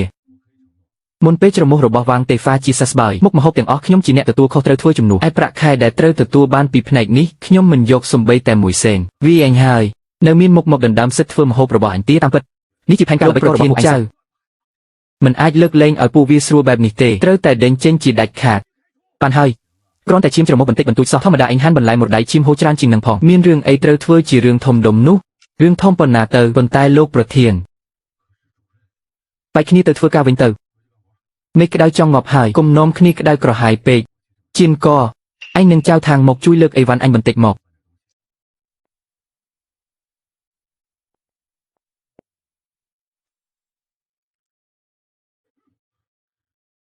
ចៅជៀនកអញចាំមើលចុះអញនឹងធ្វើឲ្យអញអស់មួយជីវិតនេះត្រូវស្ដាយក្រោយដែលហ៊ានទៅវ៉ាជាមួយអញចៅជៀនកចេញមកឲ្យលឿនឆាប់សងលុយអញមក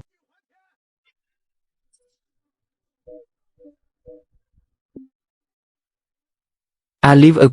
អញចង់ធ្វើអីទៀតហើយទីនេះជាហាងរត់ណាចុះម៉េចមកទាបំណុលដល់កន្លែងហ្នឹងហាងរត់ហើយវាយ៉ាងម៉េចហេះ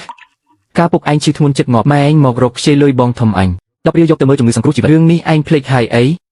ឥឡូវតាចាស់យាយចាស់នឹងកប់ដីបាត់អស់ហើយលុយហ្នឹងគឺឯងជាអ្នកសងយកលុយហើយឆាប់ចេញទៅកុំមករករឿងនៅទីនេះ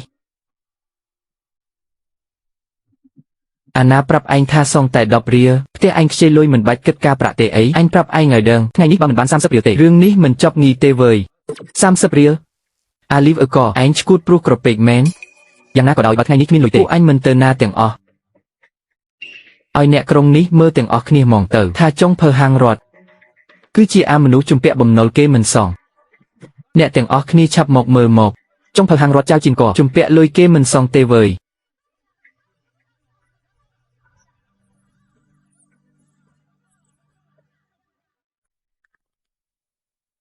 ខ្ញុំទទួលស្គាល់តែប្រាក់ដើម10រៀលប៉ុណ្ណោះយ៉ាងច្រើនឲ្យការប្រាក់ធម្មតាបន្ថែមបន្តិចបន្តួចចំណែកឯការប្រាក់ចងការកាប់កុកខ្ញុំមិនឲ្យសំបីតែ1សេន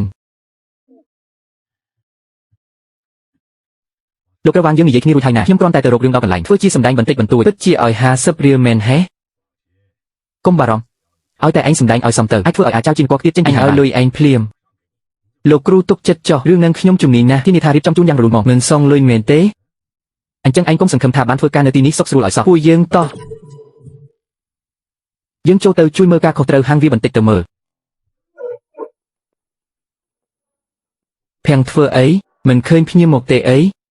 ឆាប់យកតែល្អមកឲ្យអញខ្ពុរមាត់បន្តិចមកអូយចាប់មិនជាប់ចាក់ឲ្យអញមួយកែវទៀតមកចៅជៀនកនេះជារឿងដែលឯងបង្កឡើងឆាប់ដោះស្រាយឲ្យចប់លឿនឡើងបើមិនអញ្ចឹងទេប៉ះពាល់ដល់ការលក់ដូរហាងមិនខានឯងទទួលខុសត្រូវមិនរួចទេ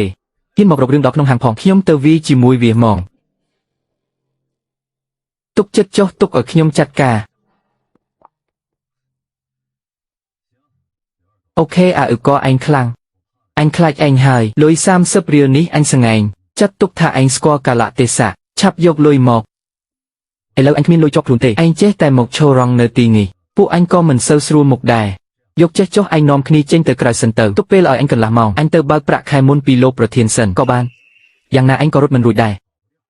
ឲ្យពេលអញកន្លះម៉ោងចុះហេះកន្លះម៉ោងទៀតបើមិនឃើញលុយទេវាមិនមែនស្រួលដូចឥឡូវទៀតទេវើយពួកយើងតោះទៅហៅថ្ងៃលេងនៅមាត់ទ្វារសិន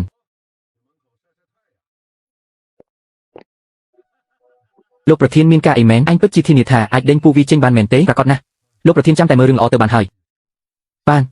ប៉ុន្តែខ្ញុំត្រូវប្រាប់ឯងមុនឲ្យហើយបើឯងដោះស្រាយរឿងចង្រៃនេះមិនចេញទេការខាតបង់ថ្ងៃនេះទាំងអស់ខ្ញុំកាត់ចេញពីប្រាក់ខែកន្លះម៉ោងហើយបានលុយឬនៅការខ្ចីប្រាក់ដើមគឺ10រៀលឥឡូវនេះប្រាក់ដើមសងគ្រប់ចំនួនហើយចំណែកការប្រាក់ដែលឯងចង់បាននៅក្នុងក្រដាសនេះគ្មានសរសេរសំបីមួយអក្សរមិនក៏ឯងនិយាយច្រើនម្លេះវើយច្បាប់គឺច្បាប់ហើយយីគុណយាពេលលេងសើចជាមួយឯងមែនទេបើអញ្ចឹងឥឡូវការប្រាក់ឡើងដល់50រៀលហើយ50រៀលអាំងលើអីអាំងអីមិនអាំងអីសម្ដីអញគឺជារឿងដែលត្រូវអាំងកុំមកនិយាយច្រើនឆាប់សងលុយមកវើយចុះបើថ្ងៃនេះអញគ្មាន50រៀលនេះសងទេនោះចៅជៀនកឯងស្មានថាឯងជាស្អីគេឃើញបងប្អូននៅពីក្រោយអញទេបើគ្មានលុយសងអញនឹងវាយកំទេចផ្ទះឯងដុតផ្ទះឯងចោលគុំស្រីអញទៅថ្ងៃមុខក៏គុំសង្ឃឹមថានឹងរស់នៅសុខស្រួលឲ្យសោះ អញចង់មានន័យថាពីមុនអ្នកផ្សេងទៀតក៏សង្លុយបែបនឹងដែរហេគ្មានច្បាប់ទម្លាប់អីបន្តិចសោះច្បាប់សាច់សម្រាប់តំបន់នេះអញជាច្បាប់អញប្រាប់ឯងឲ្យដឹងចុះមិនមែនមានតែឯងម្នាក់ទេពួកដែលជំពាក់លុយអញពីមុនទាំងអស់ត្រូវតែធ្វើតាមច្បាប់របស់អញហាហាហា Leave a call អញកុំក្អេងក្អាងពេកកាលពីមុនគោកជួស្រែផ្ទះខ្ញុំកាលពីមុនគោកជួស្រែផ្ទះខ្ញុំគឺពួកឯងនេះហើយដែលបង្ខំអូសយកទៅទូទាត់បំណុលពិតជាថ្លាមធំគ្មានច្បាប់ទម្លាប់មែនពួកឯងលោឡាស្អីវើយអាណាហ៊ាននិយាយផ្ដេសផ្ដាស់ទៀតអញវីទាត់ចោលទាំងអស់ឥឡូវហ្នឹងចៅជៀនកលុយនេះអញព្រមស្ងឿមិនសងសមិទ្ធប៉ូលីសលោកឲ្យច្បាស់អស់ហើយតើណោះទង្វើល្មើសច្បាប់ទាំងនេះគឺវាជាអ្នកសារភាពដោយខ្លួនឯងទេណាអាចៅជៀនកអាចឆ្កែអញហ៊ានលេងល្បិចដាក់អញផង Leave a call អញមិនបានបង្ខំអញទេរឿងទាំងអស់នេះគឺអញជាអ្នកនិយាយចេញមកដោយខ្លួនអញតើចំណែកឯរឿងផ្សេងទៀតដែលអញមិនទាន់បានសារភាពអញត្រឡប់ទៅប្រាប់ប៉ូលីសបន្តិចម្ដងចុះ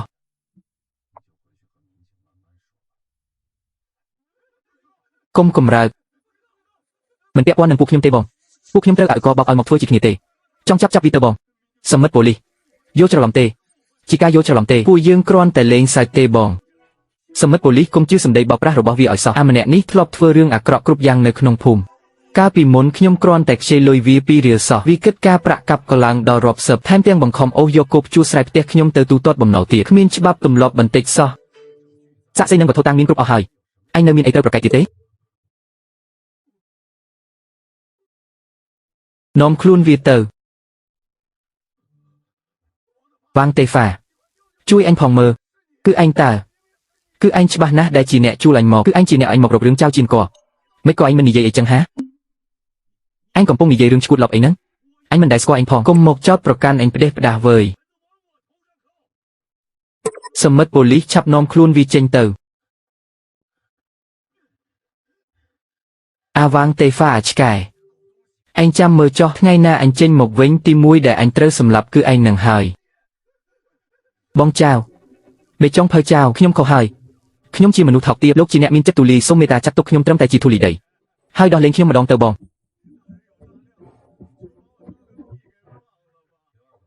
Leave a call អញមិនមែនដឹងខ្លួនខុសទេគឺអញដឹងខ្លួនឯងថាចិត្តចប់ហើយទៅវិញទេសមិទ្ធប៉ូលីស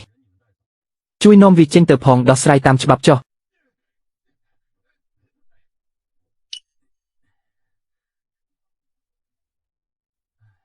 ពីថ្ងៃក្រោយមកហ៊ីយ៉ាតាំងពីរឿងលើកមុនមកអ្នកដែលធ្លាប់ត្រូវអាយកបោកប្រាស់សុទ្ធតែនាំគ្នាយកដាក់អំណរគុណមកឲ្យហូរហែមកមើលមុខលោកប្រធានចៅចុះញឹមបិទមាត់មិនចិត្តទេអាវ៉ាងតេហ្វានោះក៏លេងសើហ៊ានក្អេងក្អាងដែរលេងសើមករករឿងពួកយើងដូចមុនហើយលោកតាមានរឿងអីហ្នឹងមិនស្រួលខ្លួនមែនទេជំងឺចាស់រើឡើងវិញនឹងណាសម្រាប់បន្តិចទៅជាហើយមិនបាច់ខ្វល់ពីតាទេទៅធ្វើការចុះគាត់ខ្វះជាតិស្ករធ្ងន់ធ្ងរហើយបងចៅខាងជួយនៅមើលគាត់បន្តិចសិនទៅផ្ទះបាយខាងក្រោយធ្វើអីឲ្យគាត់ញ៉ាំទ្របពូបន្តិចសិនអូខេឯងទៅចុះលោកតាញ៉ាំទឹកក្តៅវណ្ហបន្តិចសិនទៅ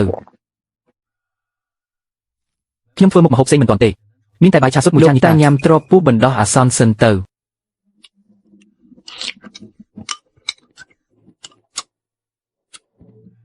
យ៉ាងម៉េចហើយលោកតាគ្រាន់បើជាងមុនទេចង់ឲ្យខ្ញុំឆាមួយចានទៀតទេ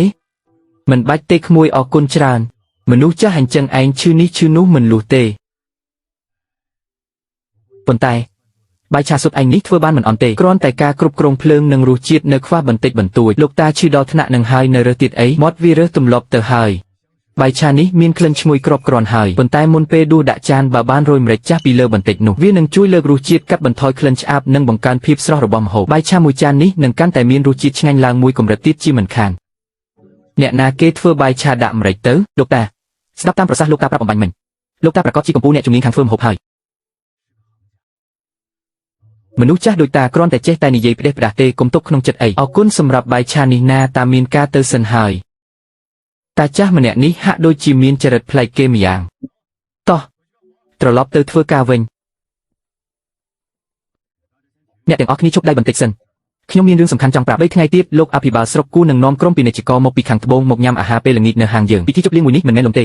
ក្នុងចំណោមពួកឯងមានអ្នកណាហ៊ានទទួលខុសត្រូវធ្វើជាម្ចាស់ភៅទេ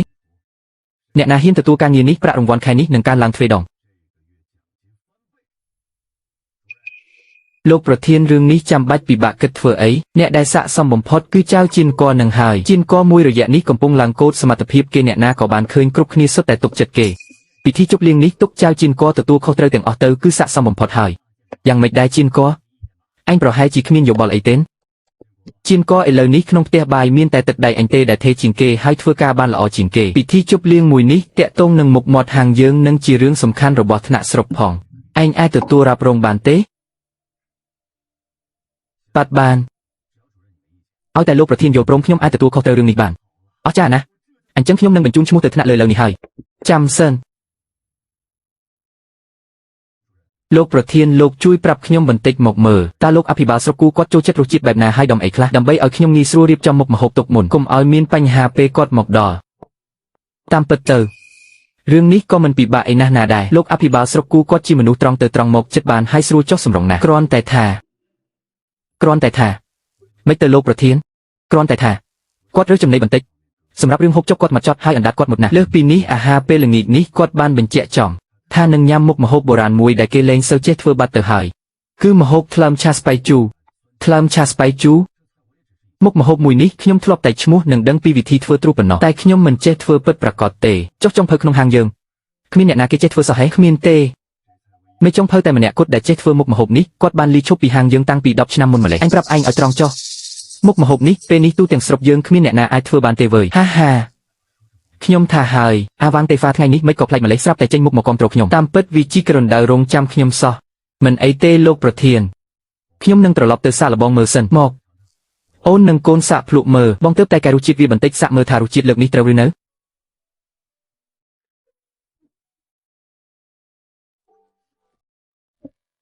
មិនឆ្ងាញ់ទេប៉ាល្វិញចម្លែកមិនដឹងទេជាងក៏បងកុំប្រឹងពេកអី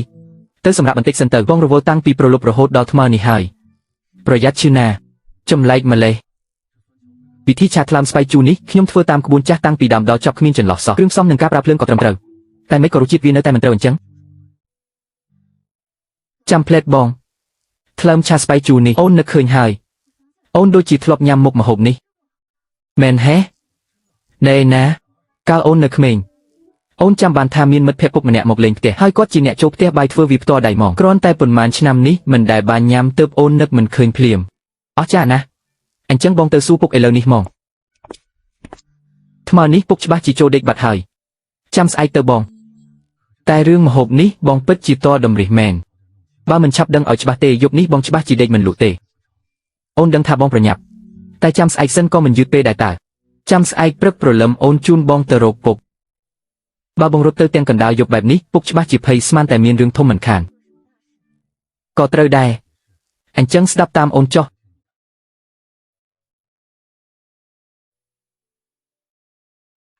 ជានកតាមពិតទៅឃើញបងខំប្រឹងតយប់ជ្រៅដើម្បីស្រាវជ្រាវមុខម្ហូបមួយនេះអូនពិតជាអាណិតបងហើយក៏ត្រេកអរណាស់ដែរត្រេកអរកាលពីមុនពេលបងមានបញ្ហាបើមិនផឹកស្រាគឺមានតែរោគរឿងឆ្លោះមិនមែនដូចពេលនេះទេពេលនេះបងមានតែការតាំងចិត្តចង់ធ្វើម្ហូបនេះឲ្យចេញទោះជាវាមិនទាន់ជោគជ័យតែការខិតខំប្រឹងប្រែងរបស់បងធ្វើឲ្យអូនមានអារម្មណ៍ថាគ្រួសារយើងពិតជាមានសង្ឃឹមហើយសៀវឡានកាលពីមុនបងពិតជាសំទោសបងពិតជាធ្វើមិនក៏បីដាក់អូនមែនរឿងហួសហើយកុំរំលឹកវាអីពេលនេះបងខំប្រឹងធ្វើការងារមើលថែអូននិងកូនត្រឹមប៉ុណ្ណឹងអូនស្កប់ស្កល់ណាស់ទៅហើយសៀវឡានអូនទុកចិត្តចុះបងនឹងធ្វើឲ្យអូននិងកូនមានជីវភាពរស់នៅយ៉ាងសុខស្រួលឲ្យពួកអ្នកភូមិដែលធ្លាប់មើលងាយយើងនឹងបានឃើញថាអូនរៀបការជាមួយបងគឺមិនខុសបំណងទេអូនមិនត្រូវការចង់បង្ហាញអ្នកណាទេឲ្យតែបងធ្វើជាមនុស្សល្អអូននិងកូនកក់ក្ដៅណាស់ទៅហើយ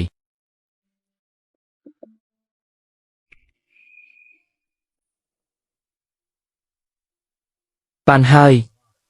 មិនបាច់មកបញ្ចោលពុកទេបើមិនដោយសារតែសៀវឡានទេពុកច្បាស់ជាមិននាំអញមករកតាស្វ័យឡើយហាពុកនិយាយអីអញ្ចឹងខ្ញុំគោរពពុកតាណាពុកមិនដឹងពីចរិតអញពេកបើគ្មានរឿងពឹងពាក់មិននឹងលេចមុខមកតែពុកប្រាប់អញឲ្យហើយណាបន្តិចទៀតពេលជួបស្វ័យចិនហួរអញត្រូវរៀនសូត្រពីគាត់ឲ្យបានល្អកុំធ្វើចរិតក្អេងកាំងឲ្យសោះតាចាស់នេះគាត់កាច់ណាស់វើយពុកទុកចិត្តចុះខ្ញុំដឹងរឿងតាអញ្ចឹងបានល្អអញដឹងទេកាលពីមុនតាស្វ័យគាត់គឺជាកំពូលមេចុងភើប្រចាំហាងរត់ក្នុងស្រុកយើងនេះហើយស្នាដៃគាត់គ្មានទោះត្រង់ណាទេមនុស្សធម្មតាទាញគាត់មិនចុះឡើយក៏ដោយសារតែពុកមានទំនាក់ទំនងល្អជាមួយគាត់ដែរទើបអាចពឹងគាត់បានលោកតាអធិស្ឋានតើផ្ទះរបស់លោកតាស្វ័យចិនហួរនៅទីនេះមែនទេរកខ្ញុំមានការអីគឺលោកតាហា អាស្វ័យអញទៅប្រឡូកប្រឡាក់ឯណាមកហ្នឹងខ្លួនប្រឡាក់សុទ្ធតែដេកដូចទៅជីក្រែជុំថ្មអញ្ចឹងអញមើលសឹងមិនស្គាល់អូយ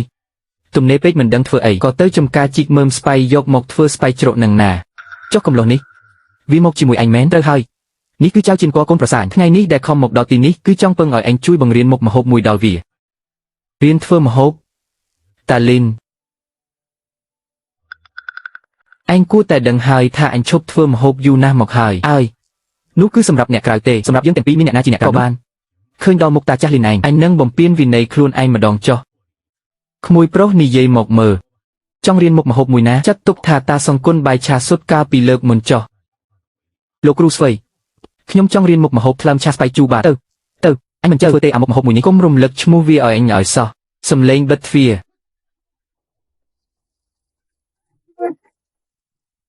ពុកមិនអញ្ចឹងអូយមិនក៏ឯងមិនប្រាប់ពុកមុនថាឯងចង់រៀនមុខម្ហូបនេះ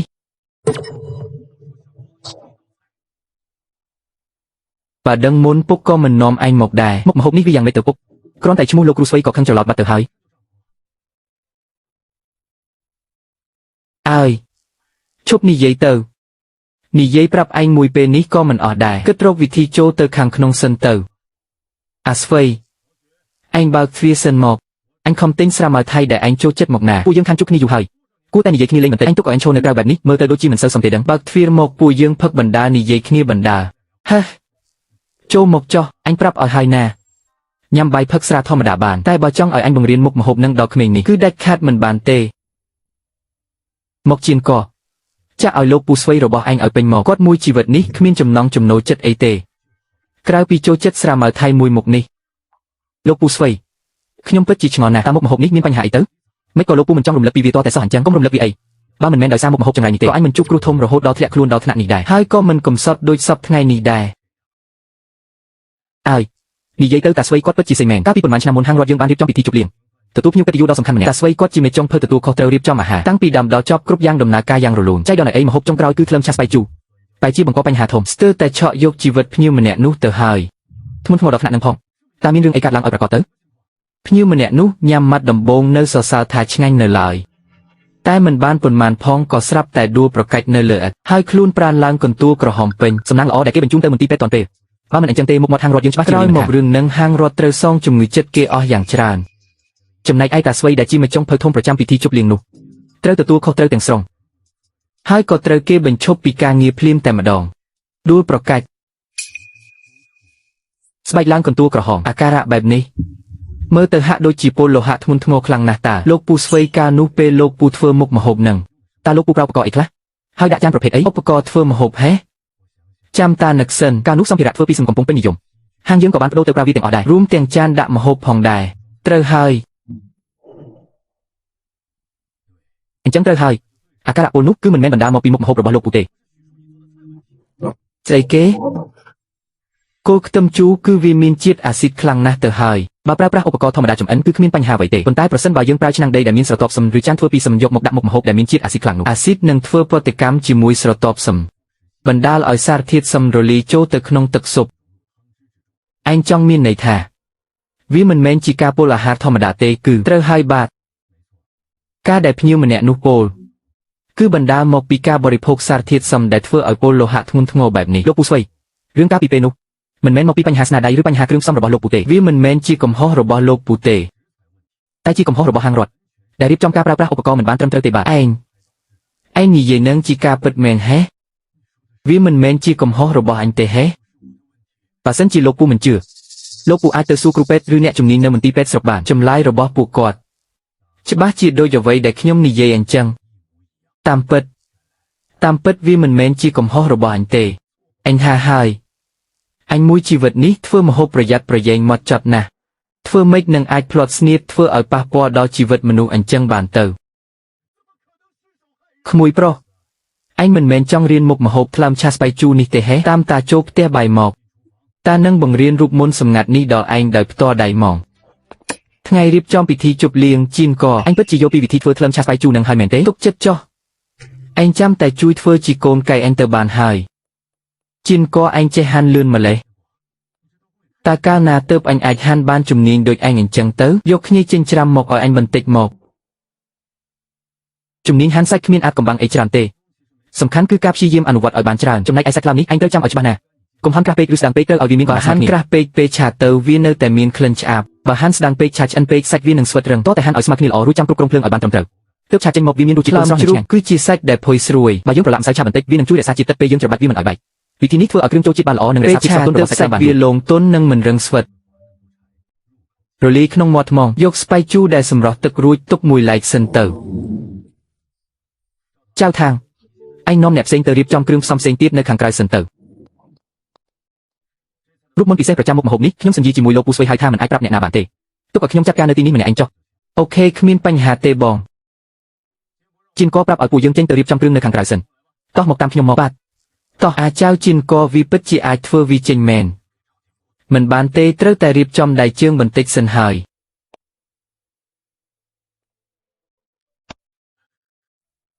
មេចុងភៅវាងលោកកំពុងធ្វើអីហ្នឹងគឺឯងសោះអញរវល់រឿងអញធ្វើអីវើយជីនកប្រាប់ថាសុំឲ្យគ្រប់គ្នាចេញទៅរៀបចំគ្រឿងនៅក្រៅសិនទីនេះត្រូវទុកនៅទេបណ្ដោះអាសន្នអាចៅជីនកវាជាស្អីគេហ៊ានមកបញ្ជាអញផងចេញឲ្យឆ្ងាយទៅឯងកំពុងធ្វើស្អីហ្នឹងលេងអញជាមេចុងភៅណាវើយ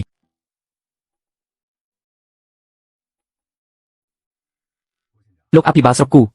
មុខម្ហូបក្លាំឆាស្បៃជូរនេះគឺចុងភៅចៅជីនករបស់ហាងយើងខំប្រឹងធ្វើផ្ទាល់ដៃសម្រាប់លោកហ្មងសូមអញ្ជើញភ្លុកមើលទៅបាទ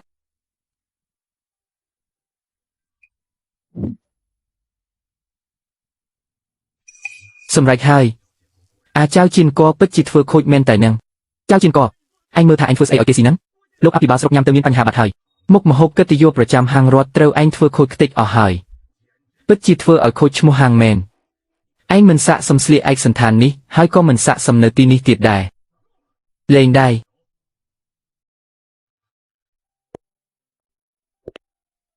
របៀបធ្វើនិងរសជាតិម្ហូបឯងនេះវាពិសេសណាស់ហើយក៏មានអារម្មណ៍ថាធ្លាប់ញ៉ាំពីមុនមកដែរ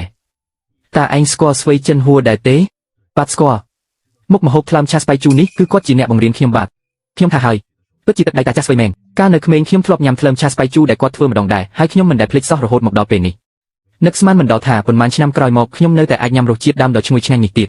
កាន់តែនឹកស្មានមិនដល់នោះគឺតាចាស់ស្វីដែលរឹងរូសដូចគោនោះព្រមបង្រៀនអញពីមុខម្ហូបនេះមិនអន់ទេ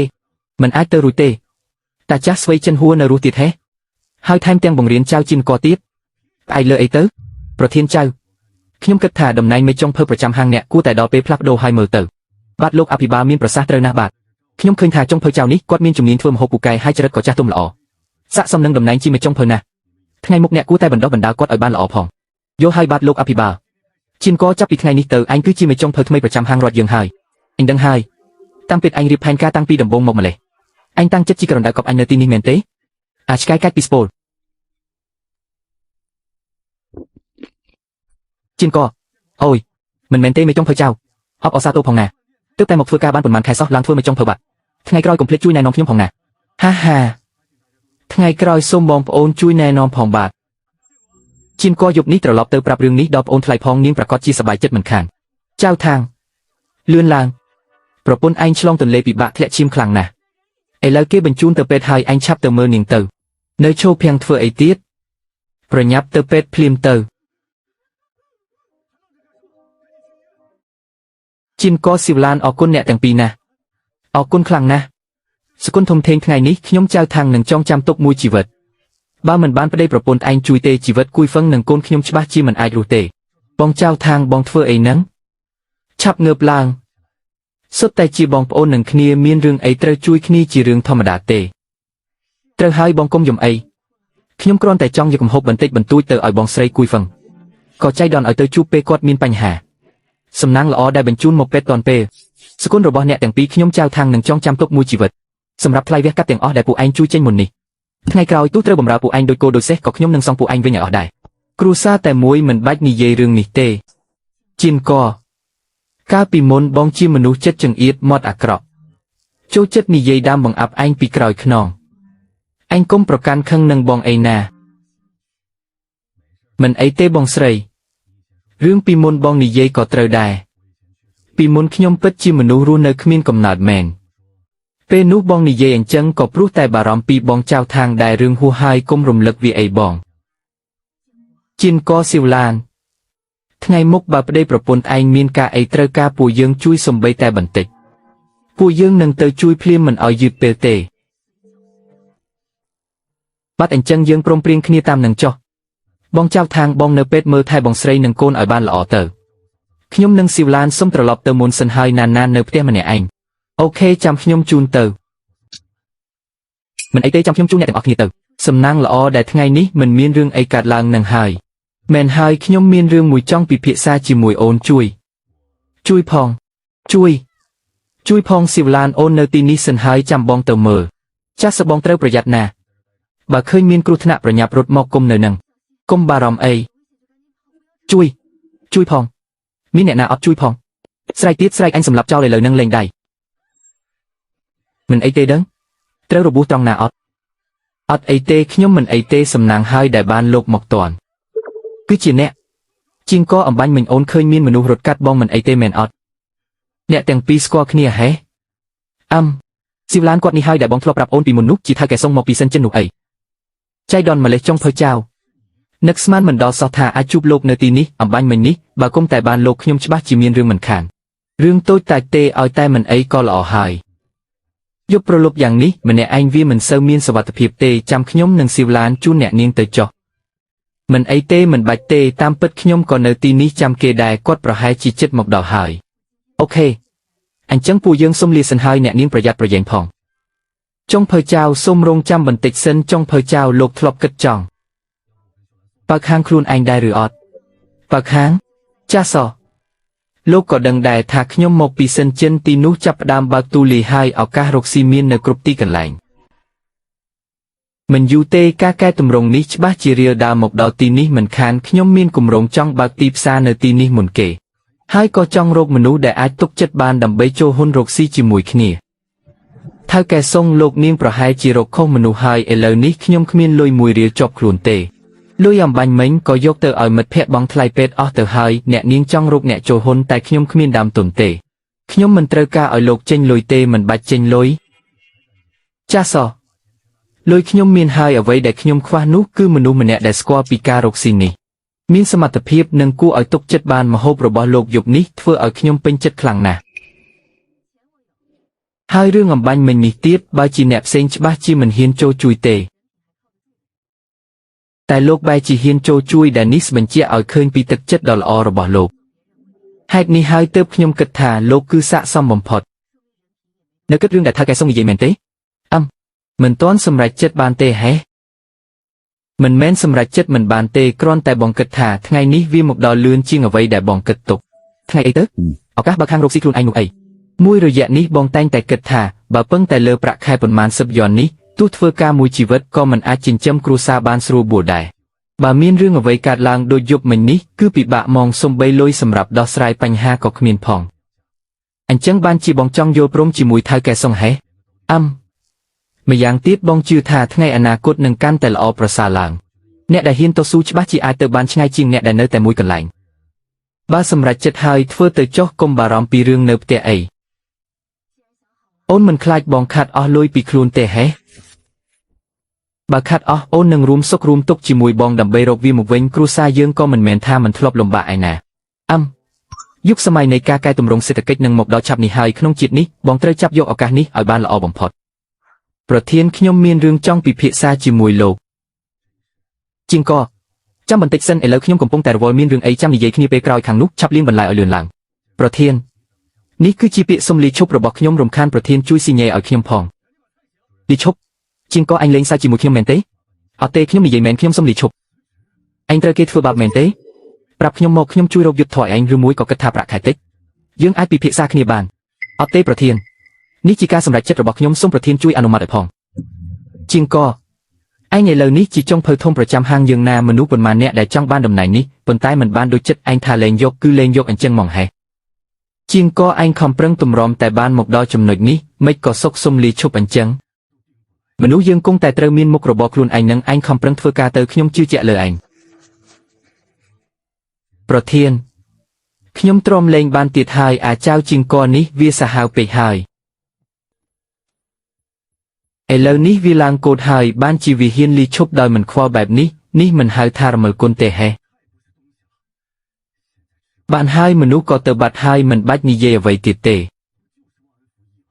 អត់ទេប្រធានលោកគិតមើលចុះអាជាងកពេលមកទីនេះដំបូងវាគ្មានចេះស្អីផងបើគុំតែបានប្រធានជឿជាក់នឹងផ្ដល់ឱកាសឲ្យវាតើវាមានថ្ងៃនេះអត់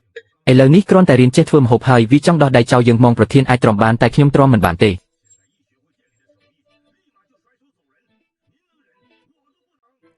និយាយចប់ឬនៅបើចប់ហើយបិទមាត់ទៅតែដោយសារវាទៅបាត់ហើយតំណែងមេចុងភៅនេះក៏មិនអាចទុកចោលបានដែរអញត្រឡប់ទៅធ្វើការវិញទៅជួយរ៉ាប់រងបណ្ដោះអាសន្នសិនចុះលោកប្រធានកុំបារម្ភអីខ្ញុំច្បាស់ជានាំហាងយើងឲ្យកាន់តែរីកចម្រើនមិនខានទោះអាចៅជីនកនោះវាទៅធ្វើការនៅណាខ្ញុំនឹងសង្កត់ក្បាលវាឲ្យជាប់មិនខានបានហើយទៅធ្វើការទៅចៅជីនកអញចាំមើលពេលឯងគ្មានហាងនេះគ្រប់គ្រងឯងនៅអាចបញ្ចេញស្នៀតអីបានទៀតស៊ីវឡានការងារនៅហាងនោះបងលាឈប់ហើយអូខេចុះបន្ទាប់ពីនឹងទៀតគិតម៉េចអូនកុំបារម្ភពេលធ្វើដំណើរមកវិញបងបានពិភាក្សាជាមួយលោកចេញលុយបងចេញកម្លាំង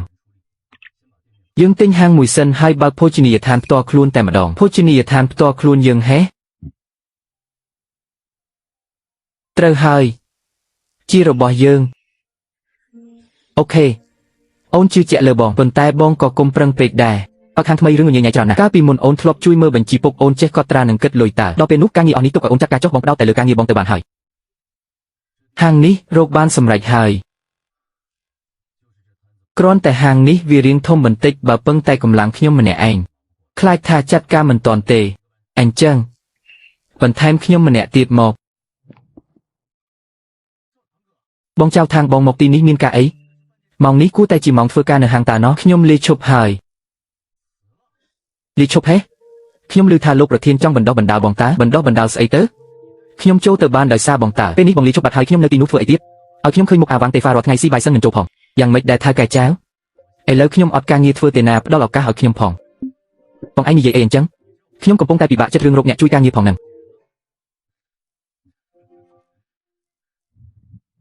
លោកប្រធានដល់ពេលនេះលោកនៅមើលមិនធ្លុះទៀតហេអាចៅជីនកនឹងវារៀបផែនការតាំងពីដំបូងមកម្លេះរៀនចេះធ្វើម្ហូបនៅហាងយើងរួចក៏ចេញទៅបើកហាងខ្លួនឯងបាត់នេះមិនហៅថាដណ្ដើមមួយទេហេមើលតាមចរិតជីនកគេមិនគួរណាហ៊ានដល់ថ្នាក់នឹងទេមិនគួរណាស្អីទៅពេលវានៅទីនេះគឺវាពូកែសម្ដែងទេទើបតែលីឈប់សោះក៏បើកហាងខ្លួនឯងបាត់លោកប្រធានសាក់គិតមើលឥឡូវនេះវាល្បីឈ្មោះបណ្ណាថ្ងៃក្រោយពេលមានភ្ញៀវមកគេមកដើម្បីគ្រប់គ្រងហាងរត់ឬក៏គ្រប់គ្រងអាចៅជីនកនោះចាំដល់ពេលវាបើកហាងពិតមែនមួយចាស់ហាងយើងប្រហែលជាត្រូវវាអូសទាញយកទៅអស់មិនខានដល់ពេលហាងធ្លាក់ចំណូលថ្នាក់លើបន្ទោសមកអ្នកដែលត្រូវស្ដីបន្ទោសមិនមែនវាទេគឺពួកយើងនឹងហើយ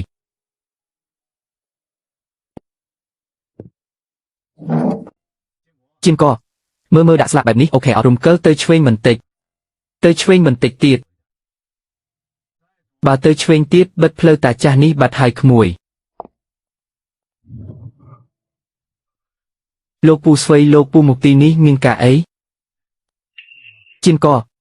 នេះមិនមែនលោកតាដែលយើងជួយកាលពីថ្ងៃមុនទេអីគាត់អតីតមេចុងភៅប្រចាំហាងរត់យើងឈ្មោះស្វ័យចិនហួរនឹងហើយមុខមហូបកាលពីលើកមុនគឺគាត់នឹងហើយជាអ្នកបង្រៀនខ្ញុំអូហូលោកតាជាមេចុងភៅស្វ័យសោះរឿងកន្លងហួយូរណាស់មកហើយតាគ្រាន់តែថាក្មួយចង់បើកហាងទើបថ្ងៃនេះឆ្លៀតមកមើលបន្តិច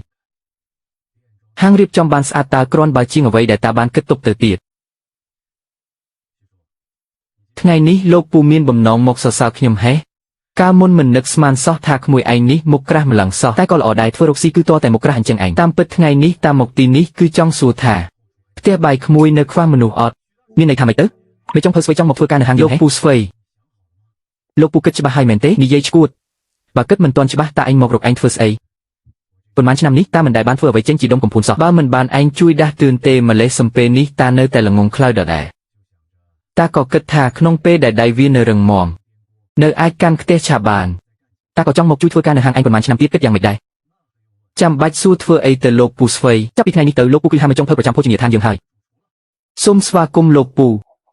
លយមែនតែនហ្មងភោជនីយដ្ឋានយើងមិនត្រឹមតែមានជីនកជាបង្គោលធំទេពេលនេះក៏មានមេចុងភៅស្វ័យមួយរូបទៀតទៅថ្ងៃមុខច្បាស់ជាគ្មានអ្នកណាអាចមកដណ្ដើមមួយយើងបានទេលោកប្រធានមានរឿងធំហើយអញមិនធ្លាប់ប្រាប់ទេហេថាចូលមកត្រូវគោះទ្វារសិននោះស្លន់ស្លោអញ្ចឹងឃើញខ្មោចមែនមិនមែនទេគឺស្វ័យចិនហួរគាត់ចេញមកវិញហើយថែមទាំងទៅធ្វើការនៅហាងថ្មីរបស់អាចៅជីនកទៀតផងដំណឹងនេះច្បាស់អត់ច្បាស់ 100% ហ្មងខ្ញុំឃើញផ្ទាល់នឹងភ្នែកអាចៅជីនកនេះវាពិតជាមានល្បិចមែន វាមានសមត្ថភាពស្រាប់ទៅហើយឥឡូវនេះវាថែមទាំងអូសទាញស្វ័យចិនហួរទៅបានទៀតលោកប្រធានមិនអាចបណ្ដោយឲ្យពួកវាបន្តអញ្ចឹងទៀតបានទេបើមិនអញ្ចឹងមួយយើងច្បាស់ជារត់ទៅរកវាអស់មិនខានយើងត្រូវតែកំទេចពួកវាចាប់តាំងពីពួកវាមិនទាន់រឹងដៃរឹងជើងមិននឹកស្មានសោះថាគោលដៅរបស់វាពិតជាពួកយើងមែនអញនេះពិតជាល្ងងមែនដែលចិញ្ចឹមកូនខ្លាទុកខំខ្លួនឯង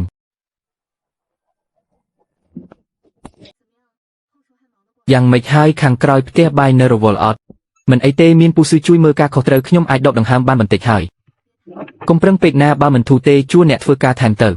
ខ្ញុំកំពុងតែចង់និយាយរឿងនឹងដែរស៊ីវឡានបងមានរឿងចង់ពិភាក្សាជាមួយអូនចាស់សិននិយាយមកតើឥឡូវហាងយើងដើរស្រួលហើយពីមុនពេលលំបាកមានគេជួយយើងច្រើនណាស់បងគិតថាចាំហាងយើងមានលំនឹងបើពួកគាត់ចង់មកធ្វើការបងនឹងទទួលពួកគាត់ទាំងអស់ទុកថាជួយគ្នាទៅចុះបើបងមានគម្រោងហើយធ្វើទៅចុះអូនស្ដាប់តាមបងរហូតនឹងថៅកែសុំខ្សាច់ជ្រូកមួយចានទៀតបាទសូមរងចាំបន្តិចប្រធានបើនៅតែអញ្ចឹងទៀតហាងយើងច្បាស់ជារលាយហើយអាចៅជាងកនឹងវាចង់ធ្វើស៊ីហាងយើងតើចុះឯងមានគំនិតអីល្អអត់ឲ្យតែអាចទាញភ្ញៀវមកវិញបានចុងឆ្នាំអញបើកប្រាក់រង្វាន់ឲ្យអញទ្វេដងហ្មងធ្វើប្រធានអាជាងកនឹងធ្វើដែលល្អមានប្រយោជន៍អីបើអត់មានបន្លែសាច់ផងចាំមើលវាមានអីធ្វើម្ហូបមានន័យថាម៉េចតាលីអ្នកលក់បន្លែនៅខាងកើតក្រុងស្គាល់គ្នាជាមួយខ្ញុំហើយខាងរោងចក្រសាច់នោះទៀតឲ្យតែយើងកុំងមុនអាំងលើឈ្មោះហាងរបស់រដ្ឋយើងទៀតច្បាស់ជាបានមកយើងទាំងអស់ហើយដល់ពេលនោះអាជាងកបានត្រឹមរើសសកាក់សំណល់គេតែប៉ុណ្ណោះឯងទៅចាត់ការទៅអញនៅទីនេះចាំមើលតើអាចទម្លាក់តម្លៃបានទៀតអត់អញមិនជឿថាហាងយើងអត់អាជាងកទៅមិនរួចនោះទេជាងកមានរឿងហើយមានរឿងអីមិនក៏ភ័យស្លន់ស្លោអញ្ចឹងពួកអ្នកលក់បន្លែពេញមួយស្រុកស្រាប់តែមិនលក់បន្លែឲ្យយើងទាំងអស់ហ្មងសុកមិនក៏ឈប់លក់ឲ្យអញ្ចឹងឯងថ្លៃគេពេកមែនឯណាមានខ្ញុំធ្វើតាមបងប្រាប់តើឲ្យថ្លៃខ្ពស់ជាងគេនៅលើទីផ្សារទៀតប៉ុន្តែរសៀលនេះពេលខ្ញុំទៅកំងពួកគាត់ថាបានមកឲ្យហាងរបស់រដ្ឋអស់ហើយហាងរបស់រដ្ឋប៉ាត់ថែមទាំងប្រាប់ទៀតថាមនុស្សនៅហាងរបស់រដ្ឋថាមិនឲ្យពួកគាត់លក់បន្លែល្អឲ្យយើងទៀតទេខ្ញុំអង្វរឡើងស្ងួតទើបបានប៉ុន្មាននេះរបស់អស់នេះយកទៅឲ្យជ្រូកស៊ីជ្រូកវាមិនខ្ជិលស៊ីផងចុះខាងអ្នកលក់សាច់វិញគេក៏លុបចោលការកំងយើងអស់ដែរតាលីលក់សាច់នោះគាត់ថាអីគាត់ថានេះជាបញ្ជារបស់ប្រធានចៅគាត់មិនហ៊ានប្រឆាំងទេជាងកគិតមិនទៅលើអូខេមើលទៅគេចង់ផ្ដាច់ផ្លូវរកស៊ីយើងហ្មងហែកមុខគ្នាហើយប៉ុន្តែបើខ្ញុំងាយនឹងចុះចាញ់ម្លឹងខ្ញុំមិនអាចដើរមកដល់ថ្ងៃនេះទេបន្លែនេះនៅតែមិនកើតខ្ញុំខំងើបតាំងពីព្រលឹមទៅទិញដល់ក្នុងភូមិឆ្ងាយហើយនៅតែអស់តម្រេះហ្មងទោះចង់ធ្វើពូកែយ៉ាងណាបើប៉ះគ្រឿងអន់អញ្ចឹងក៏ធ្វើមិនឆ្ងាញ់ដែរ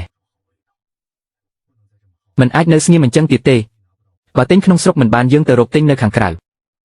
ពូស្គាល់មួយដុំផ្សេងទៀតអត់ថ្លៃបន្តិចក៏មិនអីដែរពូជប់ខ្វល់រឿងអស់នេះយូរឆ្នាំហើយពីមុននៅហាងពួកមួយដណ្ដើមគ្នាដឹកបន្លែមកឲ្យដល់ផ្ទះបាយនឹកស្មានមិនដល់សោះថាមានថ្ងៃដែលយើងត្រូវទៅអង្វរគេឲ្យលក់បន្លែឲ្យអញ្ចឹងសោះហើយចុះស្រុកផ្សេងវិញអាចឲ្យគេដឹកបន្លែមកបានអត់ស្រុកផ្សេងហេមែនតើមិនក៏ភ្លេចរឿងនេះឈឹងហ្មងយ៉ាងម៉េចហើយពូស៊ឺរកវិធីឃើញហើយហេស៊ីវឡានពីមុនប៉ាក្មួយធ្លាប់ជាអ្នករៀបចំទំនិញនៅសហគមន៍ស្រុកយើងតើគាត់ឧស្សាហ៍ទៅស្រុកចិត្តខាងណាស់ច្បាស់ជាស្គាល់មួយច្រើនមិនខានមែនតើខ្ញុំទៅទូរស័ព្ទហៅប៉ាខ្ញុំឥឡូវនេះហើយលោកតាអូយចៅស្រីសម្លាញ់របស់តានឹកតាអត់នឹកតាអោហយអញ្ចឹងបានត្រូវរបស់ល្អជាងក្នុងស្រុកយើងទៀតតាលីនឯងមិនធម្មតាមែនប៉ាលើកនេះប៉ាជួយបានច្រើនណាស់បើគុំតែបានប៉ាហាងយើងច្បាស់ជាដាច់ពុះមិនខានបានហើយមិនបាច់គួរសំពេចទេប៉ាបានប្រាប់ពួកគេរួចអស់ហើយថ្ងៃក្រោយបើខ្វះអីប្រាប់មកតាមត្រង់ប៉ានឹងព្យាយាមជួយតាមដែលអាចធ្វើបាន ប៉ាអរគុណច្រើនណាស់អរគុណលោកតាហាមិនអីទេចៅតាពូកែនិយាយម្លេះជាងកប៉ាសុំតែមួយទេបាត់ប៉ាមានអីមានប្រសាសន៍មកថ្ងៃក្រោយត្រូវមើលថែស៊ីវឡាននិងចៅតាឲ្យបានល្អណាស់ប៉ាកុំបារម្ភអីខ្ញុំច្បាស់ជាមើលថែប្រពន្ធកូនឲ្យបានល្អបំផុតអាចៅជាងកនេះពិតជាចម្លែកហ្មងស្មានតែវាលីទៅហើយស្រាប់តែវាអាចងើបឡើងវិញបានទៀតពីថ្ងៃនេះហាងយើងមានភ្ញៀវវិញខ្លះហើយបញ្ចុះតម្លៃបន្តទៀត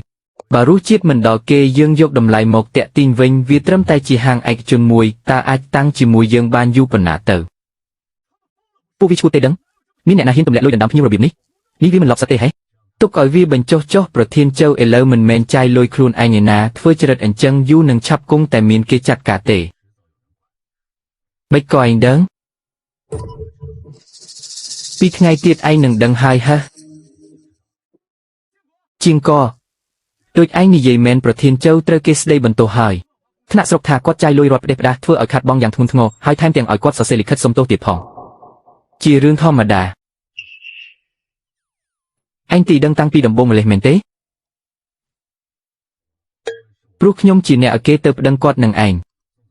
អគ្គនាយកសុំរឿងដោះស្រាយរួចរាល់ហើយលើកនេះអរគុណលោកច្រើនណាស់គូសំធ្វើអីខ្ញុំក៏មានភាគហ៊ុនពាក់កណ្ដាលនៅហាងនេះដែរថ្ងៃក្រោយបើខ្ញុំបើកសាខានៅសិនចិនត្រូវរំខានឲ្យលោកទៅជួយបង្ហាត់បង្រៀនខាងធ្វើម្ហូបទៀតផងគ្មានបញ្ហាប្រកាសជាបានប្រធានហៅខ្ញុំមានការអីមែនទេ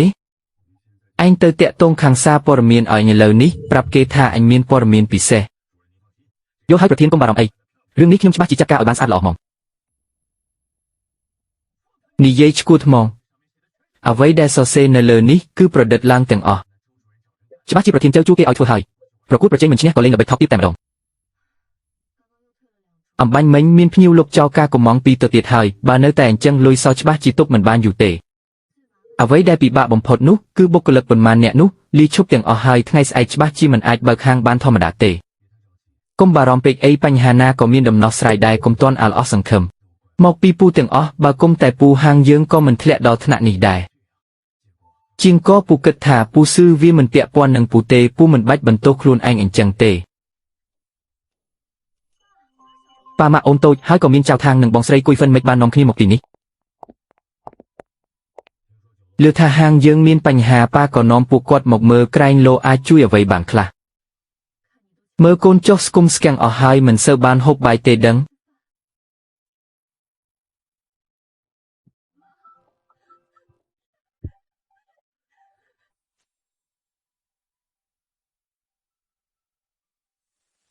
អូនតូចនេះគឺបងស្រីនេះជាលុយចំណងដៃដែលបងឲ្យខ្ញុំកាហើយបូកថែមលុយខ្ញុំសន្សំបានខ្លះដែរខ្ញុំបានពិភាក្សាជាមួយប្រពន្ធរួចហើយគ្រួសារយើងក៏មិនទាន់ចាំបាច់ចាយវាដែរបងយកទៅប្រើដោះស្រាយបញ្ហាសិនទៅអរគុណអ្នកទាំងអស់គ្នាណា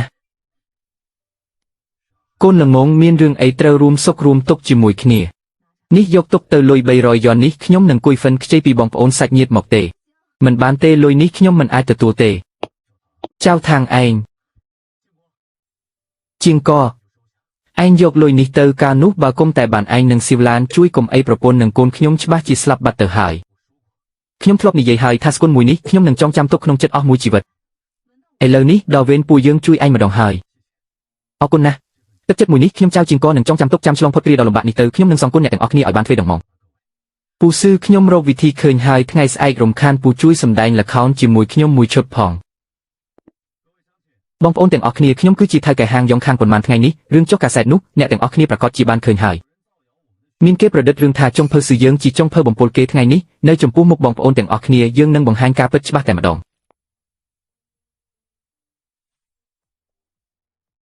តាចាស់នេះគឺស៊ឺចិនហួរក្នុងកាសែតនឹងតើគាត់នៅមានមុខមកធ្វើម្ហូបទៀតហេ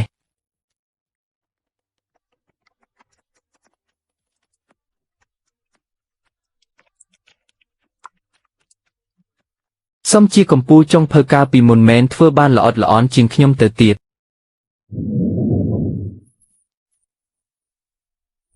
អោហយក្លិនឈ្ងុយគួរឲ្យចង់ញ៉ាំហ្មងឈ្ងុយណាស់មានអ្នកណាអ្នកចង់ភ្លក់អត់ខ្ញុំសុំភ្លក់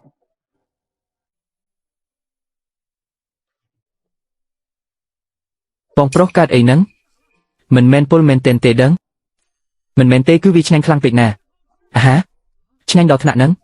ខ្ញុំសុំភ្លក់ដែរមើល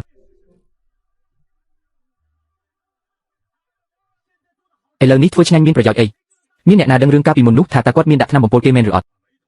គាត់មិនបានបំពុលគេទេនរណាគេហ្នឹងអញជាស្អីកាលនោះគឺខ្ញុំនេះហើយដែលញ៉ាំម្ហូបរបស់ចុងភៅស៊ឺប៉ុន្មានឆ្នាំនេះលោកត្រូវរងភាពអយុត្តិធម៌ហើយលោកអញ្ជើញមកមានការអីដែរខ្ញុំចៃដន្យមកទីនេះដើម្បីមកលេងសិស្សរបស់ខ្ញុំឃើញមនុស្សម្នាឈូឆរក៏ចង់មកមើលការអីនឹកស្មានមិនដល់ថាជាអ្នកសោះកាលនោះក្រោយពីញ៉ាំបាយមួយពេលនោះរួចខ្ញុំពិតជាសន្លប់មែនហើយដាក់ថ្នាំពុលមែនខ្ញុំទើបតែញ៉ាំអំបាញ់មិញនេះមិនអីទេដឹងខ្ញុំក៏បានញ៉ាំដែរគិតមិនទេលើប៉ុន្តែក្រោយមកខ្ញុំបានទៅពិនិត្យនៅមន្ទីរពេទ្យខេត្តគ្រូពេទ្យបានបញ្ជាក់យ៉ាងច្បាស់ថាមិនមែនពុលអាហារនោះទេតែវាបណ្ដាលមកពីប្រតិកម្មរវាងចាននិងម្ហូបទើបបង្កជាគ្រោះថ្នាក់វាគ្មានពាក់ព័ន្ធអ្វីនឹងម្ហូបរបស់ចុងភៅស៊ឺនោះទេហាមិនមែនពុលអាហារទេហេពេលខ្ញុំត្រឡប់មកវិញបំរុងនឹងបកស្រាយចុងភៅស៊ឺក៏ត្រូវគេដេញចេញពីហាងបាត់ទៅហើយប៉ុន្មានឆ្នាំនេះខ្ញុំតែងតែចង់រកគាត់ដើម្បីនិយាយពាក្យមួយឃ្លានេះផ្ទាល់មាត់តែរកឱកាសមិនបានសោះចុងភៅស៊ឺខ្ញុំសុំទោសធ្វើឲ្យលោកត្រូវរងភាពអយុត្តិធម៌អស់ជាច្រើនឆ្នាំមកនេះតាមពិតចុងភៅស៊ឺត្រូវគេទម្លាក់កំហុសសោះខ្ញុំថាហើយធ្វើម្ហូបឆ្ងាញ់យ៉ាងនេះទៅដាក់ថ្នាំបំពុលគេធ្វើអីចឹងនេះមិនមែនជារឿងប្រឌិតទេហេបងប្អូនទាំងអស់គ្នាក្នុងឱកាសដែលអ្នកទាំងអស់គ្នានៅទីនេះស្រាប់ខ្ញុំសូមសន្យាថាចាប់ពីថ្ងៃនេះទៅឲ្យតែអញ្ជើញមកញ៉ាំនៅហាងយ៉ងហឺបើមានបញ្ហាសុខភាពដោយសារម្ហូបខាងយើងនឹងចេញថ្លៃព្យាបាលហើយសងលុយថ្លៃម្ហូបវិញទាំងអស់មិនត្រឹមតែប៉ុណ្ណោះហាងយើងនឹងសងសំណងជំងឺចិត្តយ៉ាងសន្ធឹកសន្ធាប់ថែមទៀតខ្ញុំហ៊ានធ្វើកិច្ចសន្យានិយាយម៉ាត់ណាម៉ាត់នឹងចៅជាងកចង់សងលុយណាស់មែនទេថ្ងៃស្អែកអញនឹងឲ្យអញសងអសមចិត្តថ្មងចៅជាងកឯងចូលចិត្តបញ្ចេញមុខណាស់តើនឹង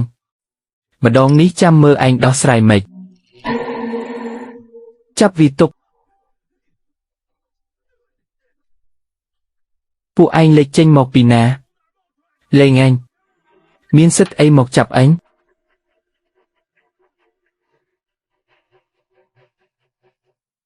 យកប្រលប់លួចមកដាក់ថ្នាំក្នុងគ្រឿងទេសឯងគិតថាពួកយើងចាប់ឯងធ្វើអីនិយាយផ្ដេសផ្ដាសអ្នកណាថាជារបស់ពលនេះជាម្សៅមីដែលអញយកមកខ្លួនឯងទេយកប្រលប់មិនដេកមិនពួនរត់មកដាក់ម្សៅមីហេល្អហើយចាំប៉ូលីសមកឲ្យគេយកទៅពិនិត្យមើលទៅវាងទៅហ្វាខ្ញុំទុកឱកាសឲ្យឯងម្ដងទៀតនិយាយតាមត្រង់មកអត្ថបទកាសែតនោះឯងជាអ្នកឲ្យគេសរសេរមែនទេឯងនិយាយអីអញស្ដាប់មិនបានទេចាប់បានស្តែងហើយនៅរឹងមុខទៀតបានបើទុកឱកាសឲ្យហើយមិនយកទៅប្រាប់ប៉ូលីសខ្លួនឯងទៅតែខ្ញុំសូមរំលឹកឯងបន្តិចអាលីវអឺកដែលប្រឌិតរឿងបង្កបញ្ហាមុននោះរហូតមកដល់ពេលនេះនៅមិនទាន់បានចេញពីគុកនៅឡើយទេកុំថាឡើយឯងដែលហ៊ានដាក់ថ្នាំពុលនោះបងចៅខាងបញ្ជូនវាទៅប៉ុស្តិ៍ប៉ូលីសទៅឈប់សិនខ្ញុំនិយាយទាំងអស់រឿងទាំងនេះមិនពាក់ព័ន្ធនឹងខ្ញុំទេគឺប្រធានចៅជាអ្នកប្រើខ្ញុំឲ្យធ្វើគាត់ថាឲ្យតែធ្វើឲ្យហាងឯងរលីបានគាត់នឹងឲ្យខ្ញុំធ្វើជាចុងភៅធំដើម្បីតែចង់រស់ទម្លាក់កំហុសឲ្យគេទាំងអស់ឯងនៅតែថោកទាបដូចពីមុនអញ្ចឹងវាងទៅហ្វាខ្ញុំនិយាយសុទ្ធតែរឿងពិតចុងភៅចៅថៅកែចៅខ្ញុំនិយាយអស់ហើយឥឡូវលោកអាចដោះលែងខ្ញុំបាននៅបានខ្ញុំអាចដោះលែងឯងបានតែប៉ូលីសនៅមាត់ទ្វារនោះគេព្រមដោះលែងឯងឬអត់ខ្ញុំមិនដឹងទេចៅជាងកឯង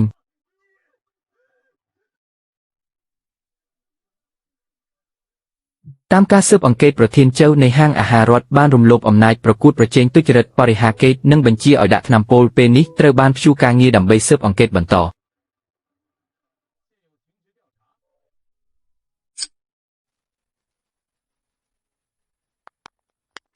ជាងកអបអសាទរផងឥឡូវឯងខ្លាយជាថៅកែហាងធំជាងគេប្រចាំស្រុកយើងហើយថៅកែអីទៅគ្រាន់តែរកស៊ីចិញ្ចឹមក្រពះតើបើគុំតែបានបងប្អូនទាំងអស់គ្នាជួយខ្ញុំក៏មិនអាចមានថ្ងៃនេះដែរម្យ៉ាងទៀតឲ្យតែបានឃើញបងប្អូនទាំងអស់គ្នាមានជីវភាពល្អប្រសើរខ្ញុំក៏ពេញចិត្តណាស់ទៅហើយជាងកថ្ងៃក្រោយប៉ាអាចទុកចិត្តប្រគល់ស៊ីវឡានឲ្យឯងមើលថែបានហើយប៉ាខ្ញុំនឹងមិនធ្វើឲ្យប៉ាខកបំណងឡើយប៉ាពូកែជាងគេហ្មងជាងកថ្ងៃក្រោយពួកយើងអាចរស់នៅបានសុខស្រួលហើយមែនទេ តែប៉ុណ្ណឹងមិនទាន់គ្រប់ទេបងនឹងធ្វើឲ្យអូននឹងណានៗខ្លាយជាមនុស្សដែលមានក្តីសុខបំផុតនៅលើโลกនេះញៀមឡើងថត់ហើយណា